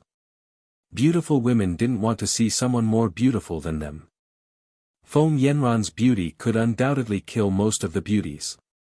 Princess, Miss Yanran and Mr. O'Brien are the people we invited to save you. They are our people. Ogre hurriedly said. Feng Yanran and Banco were invited by them. Now that the general had come to save the princess, how could they not care about Feng Yanran and the others? Who would have thought that Hai Lin would coldly snort, "They saved me." Did they save me? These two most likely want to take advantage of this opportunity to get benefits from this princess. This princess has seen many of these kinds of people, there is no need to pay attention to them. What she meant was that she didn't intend to save Feng Yanran and O'Brien. Princess Hai Lin. How can you say that? If it weren't for saving you, Senior O'Brien and I wouldn't have been captured by the pirates. Feng Yanran's eyes widened in disbelief. She never dreamed that Princess Hai Lin would say such a thing. O'Brien was even more furious. For the nth time, he regretted not listening to Senior Ming Shi's words and bringing himself and Yanran into such a dangerous situation. O'Brien's angry eyes and Feng Yanran's disbelieving gaze made Princess Hai Lin's heart feel very comfortable. Save me. Did I ask you to come save me? As the princess of the Bohai Kingdom, how could I not find someone to save me? Why would I need you two who can't even protect yourselves to save me? Hai Lin's eyes became more and more disdainful. Chapter 280. Helene, this isn't a good idea. Elise said uneasily. She had helped a lot when she persuaded Feng Yanran. Now that she had the chance to save them, she didn't. This made Elise feel sorry for Feng Yanran and the others. What's not good about it? I didn't ask them to save me. Since they wanted to come, they should find a way to leave. Princess Helene was not moved at all. Uncle Du, let's go. Father must be waiting for us. Let's go. Du nodded and took Ogre and the others. The group left without looking back, leaving Feng Yanran and the other two standing alone in the hall. Take the three of them and lock them up together. Keep an eye on the two girls. After this is done, the leader and I will enjoy ourselves. Jacko looked at Feng Yanran and Zicheng with evil intentions. The two of them were great beauties, especially Feng Yanran, who was a rare beauty. If it wasn't for the fact that the time was not right, he really wanted to do the two of them right now. Shameless. Olian was so excited that he wanted to rush over and kill him. Unfortunately, with the demon binding bracelet, he couldn't touch a single hair on Jacko's head. Before Jacko even made a move, the small fries on the side had already stepped forward and kicked Olian until he spat out blood. Stop! All of you stop! Feng Yanran screamed in fear, but it was no use. The pirates still didn't want to let Olian go. Alright, stop. Jacko felt that it was about time and snorted. The pirates immediately retreated to the side and didn't make a move. Feng Yanran and Zicheng immediately went to check on Olian's injuries. They saw that Olian's face was bruised from being hit by a group of pirates. They didn't know if they did it on purpose or not, but they were all hitting Olian's face. Take them all away and watch them. The small fries obeyed the order and took them away. The stone room where Feng Yanran and the other three were locked up was now only for the three of them. Ming Shi and Ajur already knew that Princess Harleen had been rescued. The stone room they were guarding was now empty, and there was no one left. The two of them had just gotten rid of the guard job and started to look for Feng Yanran. At this moment, Ming Shi did not know that not only Feng Yanran, but even Zicheng had been involved. At this moment, what was Feng Wu doing? She was eating. There was nothing wrong with being a maid. There was plenty to eat in the kitchen. Nar was in charge of the kitchen. Although she was a bit scheming, she was still quite generous. She would never treat the little maids unfairly in terms of food. Na-er was also the daughter of a fisherman by the sea. She was the eldest child in her family, and they had 4 daughters and 3 sons in total. Because Na-er was the eldest child, she was not valued by her parents. If she was the daughter that her parents loved, she would not have been the one to be sacrificed. Although Na-er was no longer an innocent and kind girl after 10 years of living on bewitching Wind Island, she did not mind showing a little kindness. She treated her maids better. At the very least, she would never skimp on the food they ate. Today, Fengwu was assigned another task. She was to deliver prisoners to the prisoners in the prison. Although they were prisoners, the food prepared by the kitchen was very good. There were fish, meat, and even lobsters. It's just 3 prisoners. Is there a need to prepare so much good food? Na-er opened the lid and looked at the dishes. Sister Na-er, you don't know. Just now, Vice Commander Jacko's men personally came over and told us to be more careful when cooking. There are 2 delicate guests inside that the Vice Commander wants to enjoy. Before the Vice Commander enjoys them, we have to take care of them well. The female cook said with a charming smile on her face. So that's how it is. I was wondering. Na-er flicked her handkerchief. How beautiful are those 2? How could someone like Vice Commander Jacko be interested in them? Vice Commander Jacko was different from Bardock, who Na-er relied on. Jacko had always had high standards for women. If they were not great beauties, he would not be interested in them. To be able to catch Jacko's eye, and 2 of them at once, Na-er was curious about the 2 women's appearances. I heard the men outside say that both of them are extraordinarily beautiful. One of them is so beautiful that she's drooling. They all say that she's so beautiful that she doesn't seem like a woman of the mortal world. She's like a goddess from the heavens. The cook didn't read much. Are they really that beautiful? Na-er didn't quite believe it. That's just what I heard. Sister Na-er, who's going to deliver the food? They're still waiting for it. In the end, the job of delivering the food fell to Fengwu. Probably because Princess Harleen had suffered at her hands last time, Na-er immediately thought of Fengwu when she heard that she had to deliver the food to the 2 women. After giving the job of delivering the food to Fengwu, Fengwu carried a large tray and followed a burly pirate to the prison cell.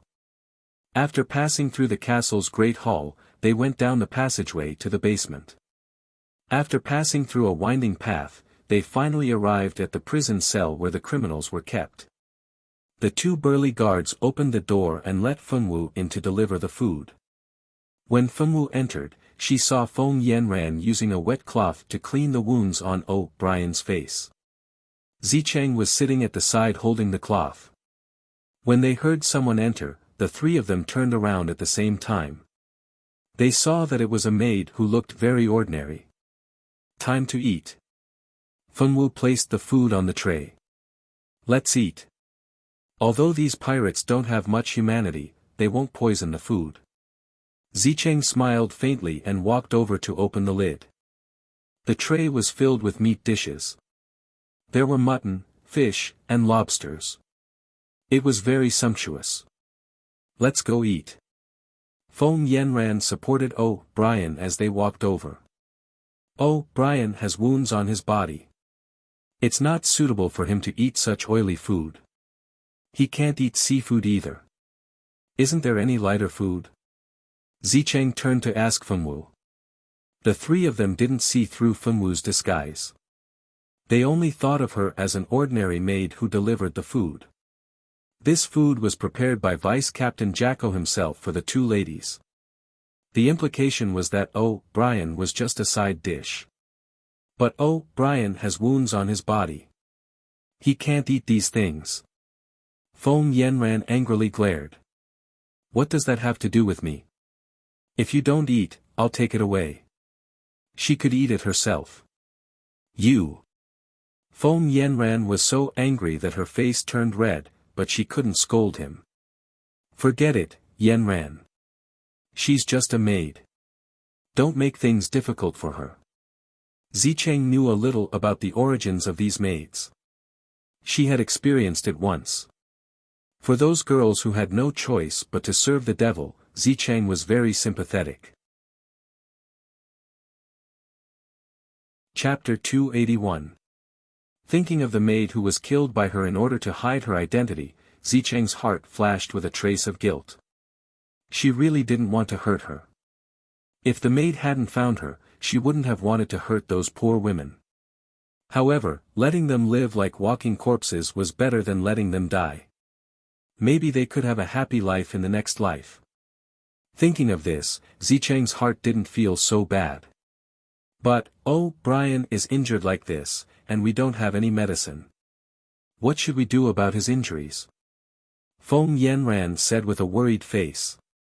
It was not that Feng Yanran had any special feelings for oh, Brian. The reason why she was so good to him was just because of guilt.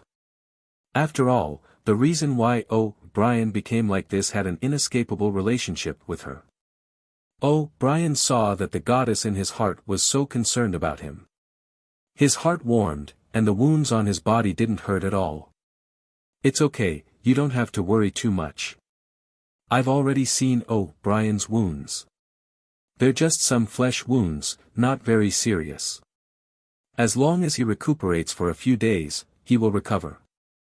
Zicheng didn't lie. The wounds on oh, Brian's body were really not serious. Although the wounds on his body looked scary, they were only broken skin and bleeding. The wounds weren't very deep. It was just that the bruises and bloody wounds all over his body looked scary. Although the food sent by these pirates wasn't very suitable for the injured, in this situation, they weren't willing to help you, so you could only accept it. Yanran, you don't have to worry. I'm fine. In a few days, these wounds will naturally heal. Unable to bear to see his sweetheart worried about him, oh, Brian's cold face showed a trace of gentleness, and he softly comforted Feng Yanran. I'm sorry, oh, Brian. It's all my fault. If I didn't pity Princess Helen and the others, you wouldn't have come with me to save them. I was too willful. Not only did I hurt myself, but I also hurt you. The more Feng Yanran said, the more guilty she felt. Her beautiful little face showed a trace of grievance, with a bit of sadness. How could oh, Brian have the heart to blame her when she looked like she was about to cry? Don't talk about it anymore. Let's eat before the dishes get cold. Zicheng sighed and said softly. The three of them then began to eat the food brought by Fengwu. Feng Yanran and Zicheng left the barbecued meat to oh, Brian, while the two women ate the seafood that was not good for healing wounds. After they finished their meal, Fengwu took away the dishes and left the stone room. Wait a minute. Let her play with us for a while. Brother, you go back first. We'll help you send her back later. Fengwu was led by a pirate towards the passage leading to the surface. Unexpectedly, they were stopped by two pirates halfway through the passage. Fengwu was stopped by two pirates. The pirate responsible for bringing Fengwu back saw this and smiled ambiguously. How dare you do this in broad daylight? Aren't you afraid of being scolded by your boss? What's there to be afraid of? Our boss won't care about two small fries like us. The two pirates said unconcernedly. If you're not afraid, then fine. Remember to send her back when you're done. But you two aren't picky. This girl's looks aren't that great. Can't you find someone prettier up there? That person looked at Fengwu's ordinary face and shook his head. Well, each of us gets what we want. Besides, those pretty girls don't belong to us brothers. The two pirates sighed. Good luck. I've given her to you. Remember to send her back. Otherwise, be careful that Sister doesn't like you in front of the vice-captain. After saying this, he waved his hand and left. To these pirates, the maidservants on the island were nothing more than female slaves. Their mission was to serve the men on the island. Naturally, no one would care about this ugly maidservant's wishes. After that person left, the two pirates each grabbed one of Fengwu's hands and took her into a deserted passage. Then, they walked into an empty stone room and closed the door. Phew, Xiao Wu, is that you? It turned out that these two pirates were actually Ajur and Ming Shi. After the two of them were removed from their job as watchmen, they were brought back to their former team.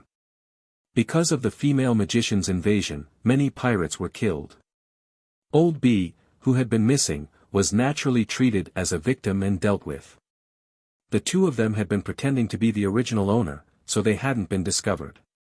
In the end, it was because their status was too low. The people they came into contact with were only small fries. Small fries didn't have much knowledge.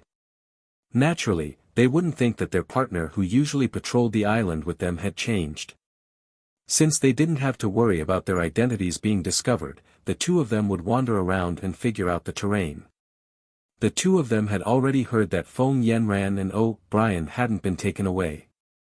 Since Princess Hailin wasn't willing to save them, they had to save them themselves. Originally, they thought that since the people from the Bohai Kingdom had come, their workload would be lighter. They only needed to investigate the strange matter of Demon Wind Island. They didn't expect that the people from the Bohai Kingdom didn't take away Feng Yanran and O'Brien. This greatly increased their workload, and also increased the risk of being discovered. Today, they came out to survey the terrain as usual, but they didn't expect to find a little handmaiden walking towards them and winking at them. The two of them became suspicious of the little handmaiden's identity, which led to the scene of them taking her away. Ajur, Senior Ming Shi. Feng Wu also didn't expect to meet them. When the person walking in front of them wasn't paying attention, she secretly winked at Ming Shi. Fortunately, they understood. Ming Shi and Ajur were really smart. Feng Wu praised them in her heart. Xiao Wu, how come you came in dressed as a maid? How long have you been dressed like this? Did anyone suspect you? Ajur worriedly looked at the face in front of him, which didn't look like Feng Wu at all. Feng Wu was so dumb. Was it really okay to let her dress up as a maid? Wouldn't she be discovered by the pirates? Feng Wu calmly shook her head. It's been 3 days, and no one has discovered me. Xiao Wu, did you find anything? Ming Shi asked. They had already walked around the first floor of the basement. Except for some forbidden areas that couldn't be entered without a guide, they had checked everything that could be checked. However, they still couldn't find the place where Feng Yanran and the others were. Feng Wu nodded. Seeing her nod, Ajur and Ming Shi's eyes instantly lit up. They had been searching for so long but still couldn't find the stone room. They didn't expect Feng Wu to find it. It was really a surprise. I just went to deliver food to them. In addition to Feng Yanran and O'Brien, Zicheng was also in the stone room. When Feng Wu first saw Zicheng, she was a little surprised. Fortunately, she had always been introverted, so she wasn't discovered by the three people. Chapter 282. Zicheng is also here. Her training location should not be along this route, so how could she appear in this place alone? Is she alone, and the rest of her team is not here? Ming Shi asked. Yes, she is alone. Feng Wu said with certainty. Don't worry about how she got here. The three of them are locked together, so our task now has changed from saving 2 people to saving 3 people. Ajur expressed his dissatisfaction with the increasing workload. In his heart, he cursed the culprit of all this, Feng Yanran. If it were not for that woman, how could they fall into the pirate's lair, and risk being discovered at any time to save people? If Feng Yanran appeared in front of him now, he must give her 2 slaps to vent his anger. Xiao Wu, do you remember how to get there? Ming Shi asked. I remember, I will draw it for you. Feng Wu's memory was not bad, so it was not a problem to remember the route. Using a pen, she drew a simple map on a piece of cloth, and the stone room where Feng Yanran and the others were in immediately appeared on the paper. Great, we finally have a map. We will send you up first, and you don't have to worry about the rest. After we save people, we will send you a signal. When you hear the signal, you go to the cave and wait, and then we will leave together. Ajur did not want Feng Wu to be in danger, so he said.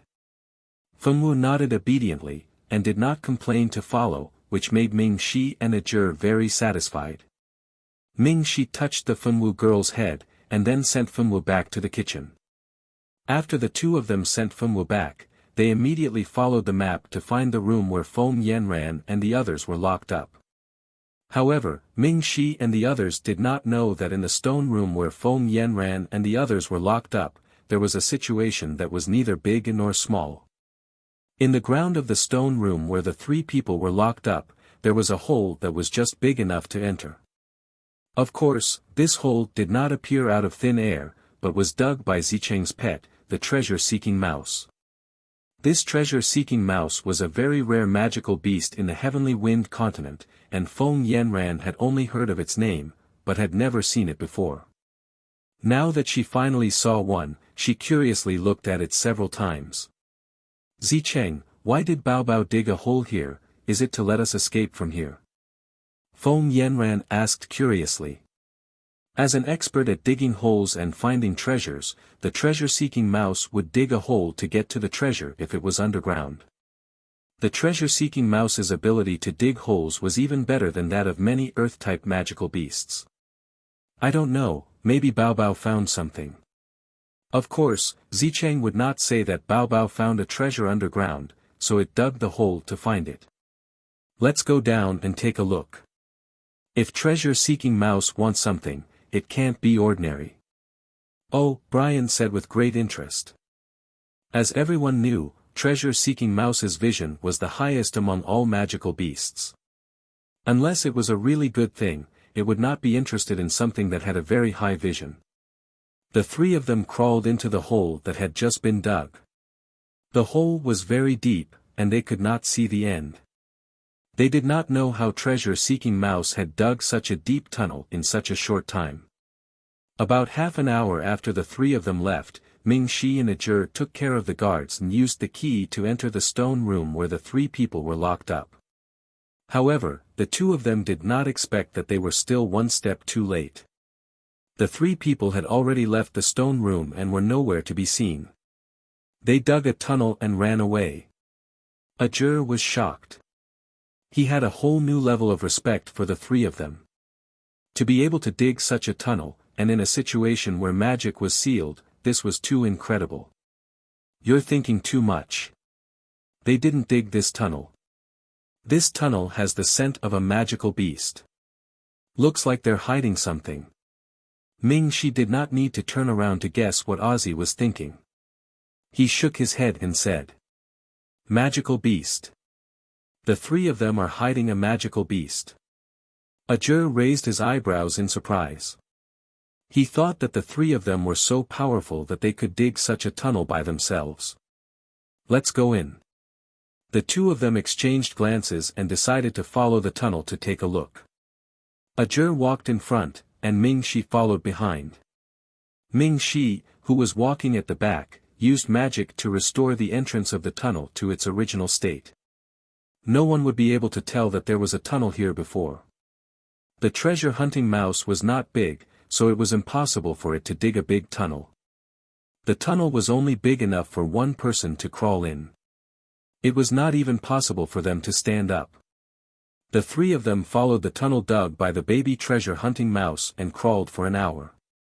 At that very moment, the outside world was in an uproar. Someone had broken into the stone room where the three of them were imprisoned. Additionally, the person inside had been rescued. The guards outside had also been killed. This was definitely a piece of news that infuriated the three great leaders of Yaofeng. What's going on? How could you let someone sneak onto the island without even knowing? What are you guys doing? What's the point of keeping you around? Evil Wind was furious. 3 criminals had been kidnapped in his territory. Even until now, he still didn't know who had done it. How could Yaofeng not be furious? Why wouldn't he be furious? Big brother, calm down. This is all because of our subordinates' incompetence. Big brother, please calm down. Jacko and I will definitely catch the intruder who dared to sneak onto the island to save people, Bardock said. That's right, big brother. We will definitely catch those 3 people, Jacko said fiercely. The small captains kneeling on the ground all became mutes. They did not dare to say a word. They were afraid that the 3 leaders would turn their attention to them and vent their anger on them. Did you find out anything? Have you confirmed the intruder's identity? How many people were there, whether they were men or women, what were their professions, and which faction sent them? Did you not find out anything at all? Jacko looked coldly at the 30 captains kneeling on the ground. In the Red Skull pirate group, other than the 3 leaders, there were 30 captains and vice-captains in charge of the hundreds of subordinates under them. These 30 captains were the strongest experts in the Red Skull pirate group other than the 3 leaders. They were also the trusted aides of the 3 leaders. Reporting to the leader. I found out that after the 3 people disappeared, 2 of them disappeared as well. Those 2 were just ordinary pirates.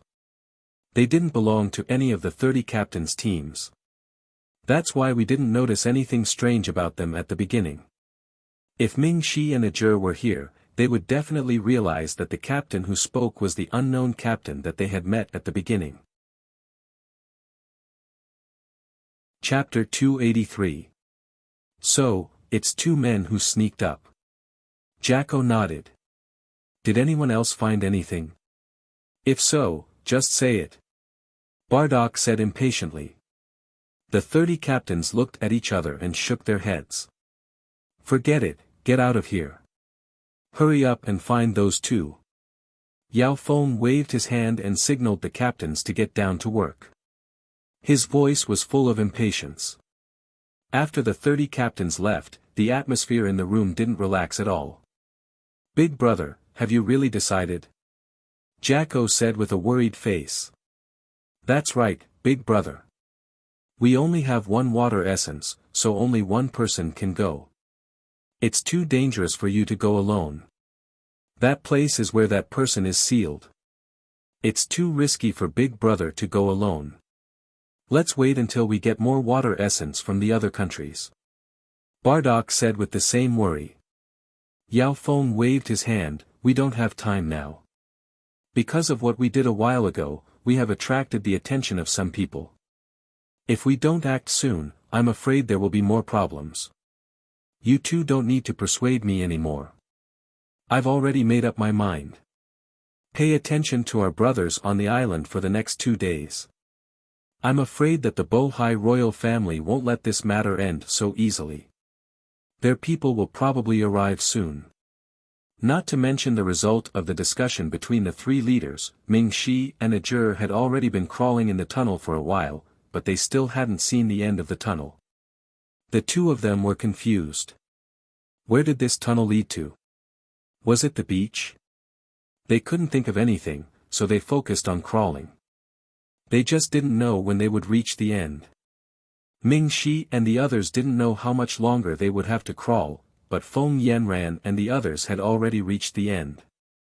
At the end of the tunnel was an underground palace.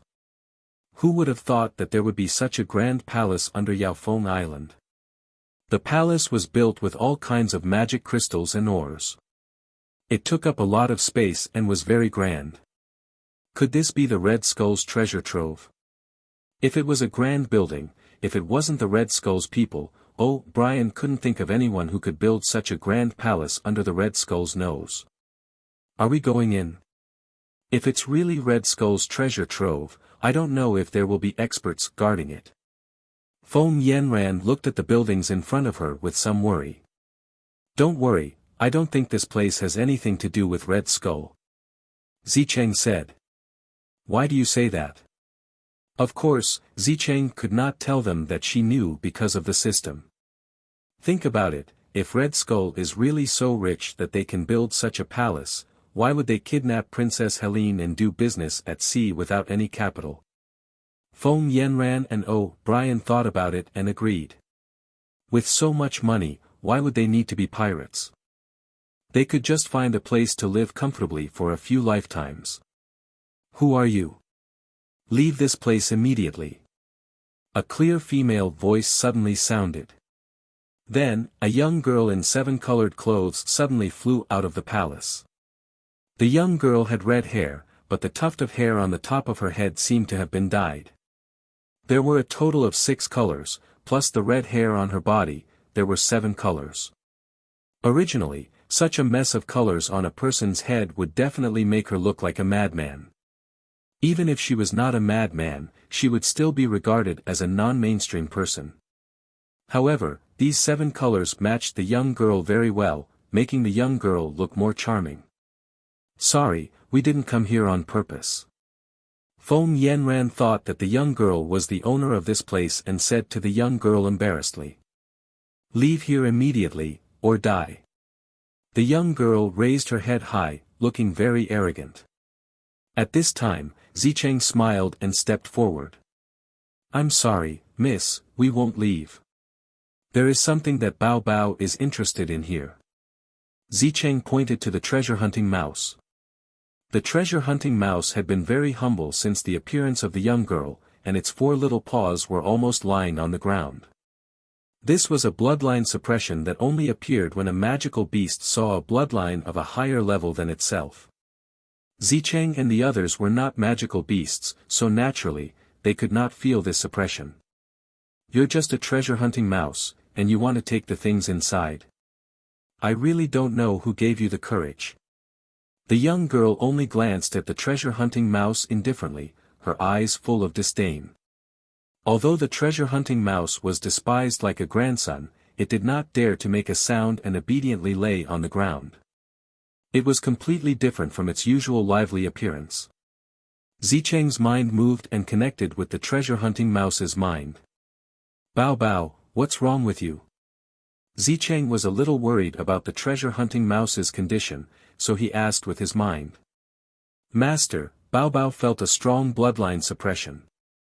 "The girl in front of us must be a magical beast with a very high bloodline level, or even a holy beast." As for a divine beast, Bao Bao did not even dare to think about that possibility. Moreover, divine beasts could not transform into human form because their bloodline was too strong. This girl could transform into human form, which was enough to prove that she was not a divine beast. A holy beast. Zicheng's eyes lit up. She did not think that she would be so lucky to encounter a legendary holy beast. She did not have many magical beasts under her command, and she only had one holy beast. If she could get her hands on this holy beast, her strength would definitely increase again. Just thinking about it made Zicheng's heart burn with excitement.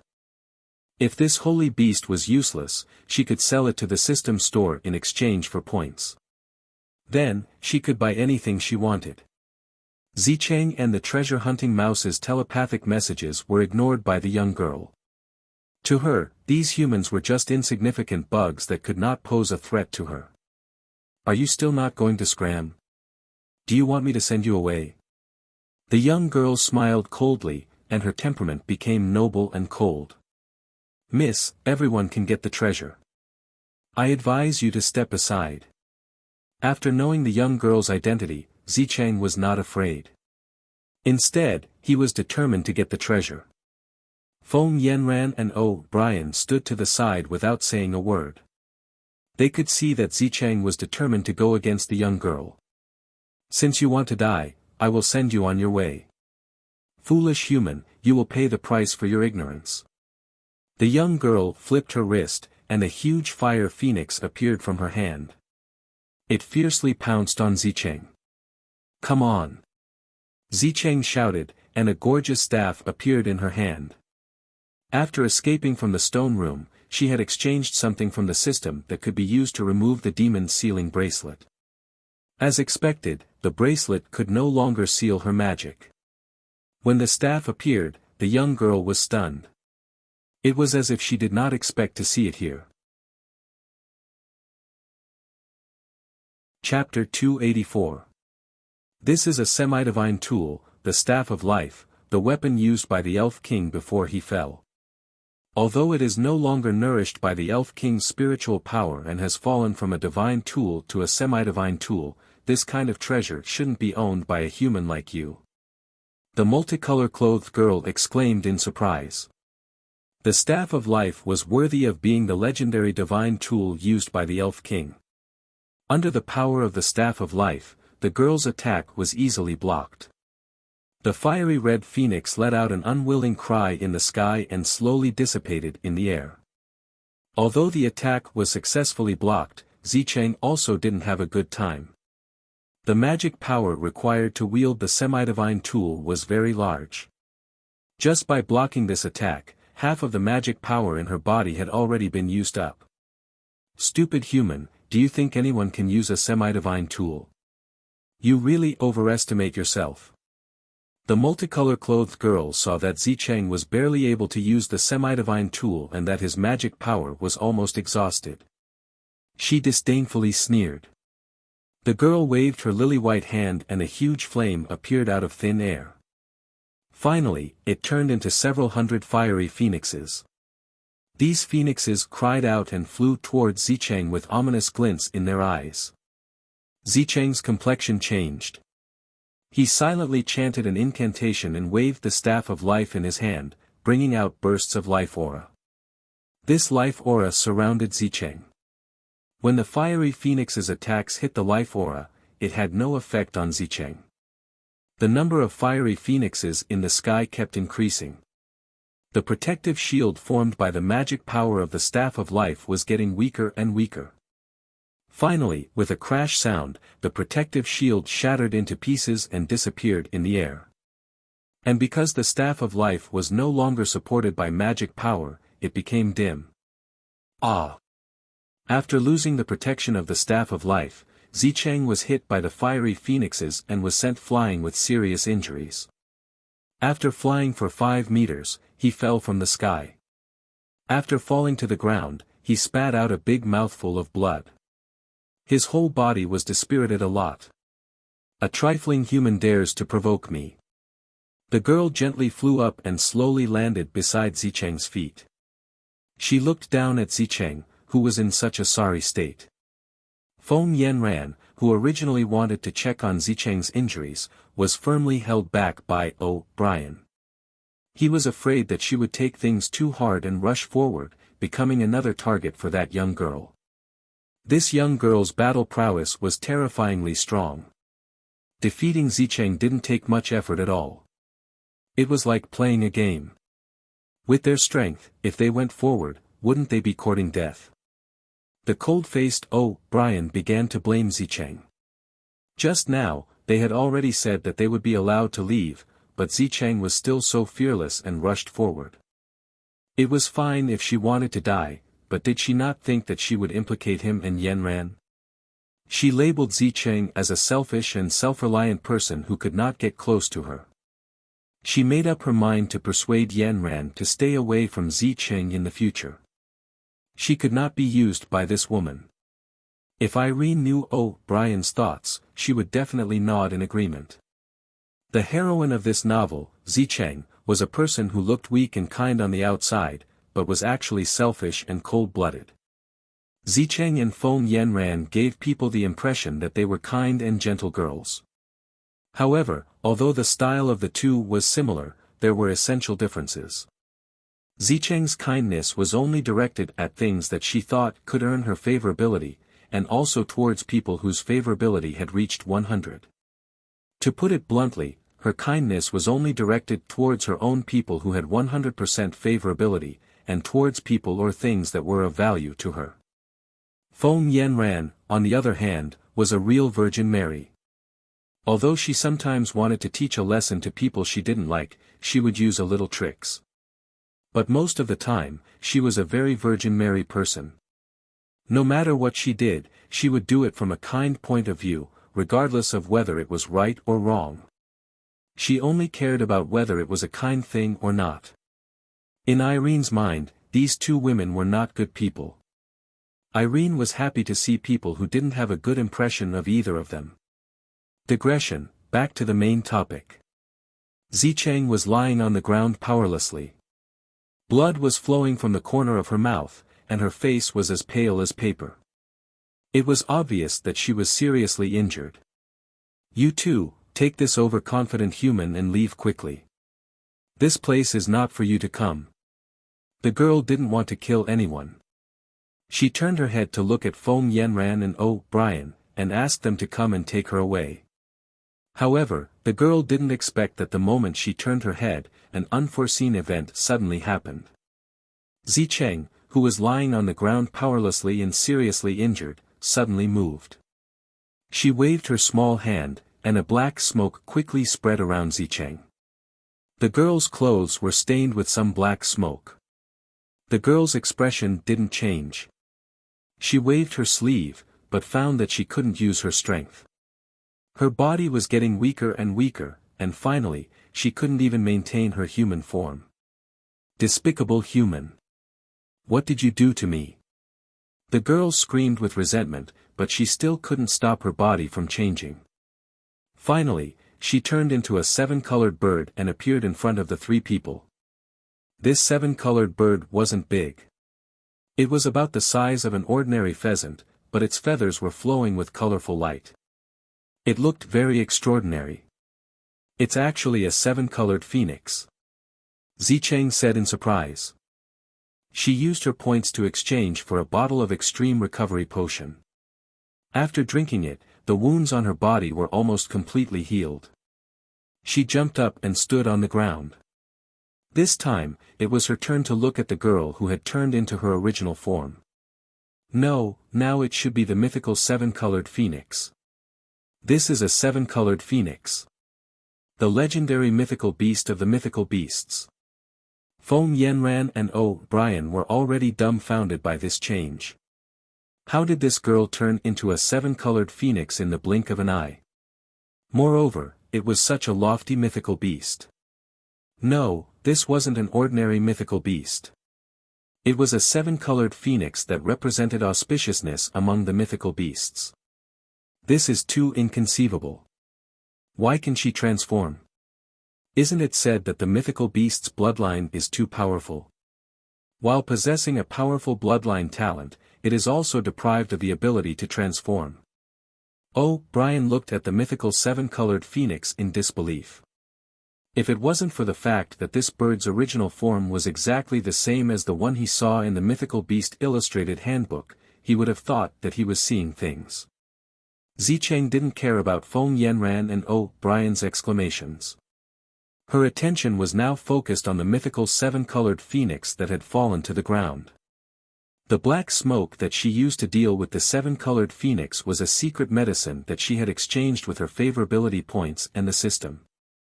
This medicine wouldn't endanger Guy's life, but it was effective against all magical beasts. Once touched by this smoke, no matter how powerful a magical beast was, even if it was a mythical beast, it would still be affected. Although this medicine wouldn't endanger one's life, as long as it was a magical beast, once touched by it, it would immediately lose all its abilities. Its strength would disappear and it would be at the mercy of others. Chapter 285. This medicine was so powerful, of course, it couldn't be used endlessly. This medicine could only be used once by a magical beast, and it would only be effective for 10 minutes each time. After 10 minutes, the magical beast's strength would gradually recover. In other words, if she couldn't kill or tame the magical beast within 10 minutes, she would be out of luck. Because this medicine was also effective on mythological beasts, it required a shocking amount of points. For this bottle of medicine, she had saved up a long time of goodwill, but it was almost emptied. However, thinking that she was about to have a mythological beast as a pet, she didn't care about this loss. She took out the rare beast contract scroll from her storage ring. From the name of this scroll, one could understand its use. It was specially used to tame magical beasts. The contract scroll Zicheng took out was of a very high level.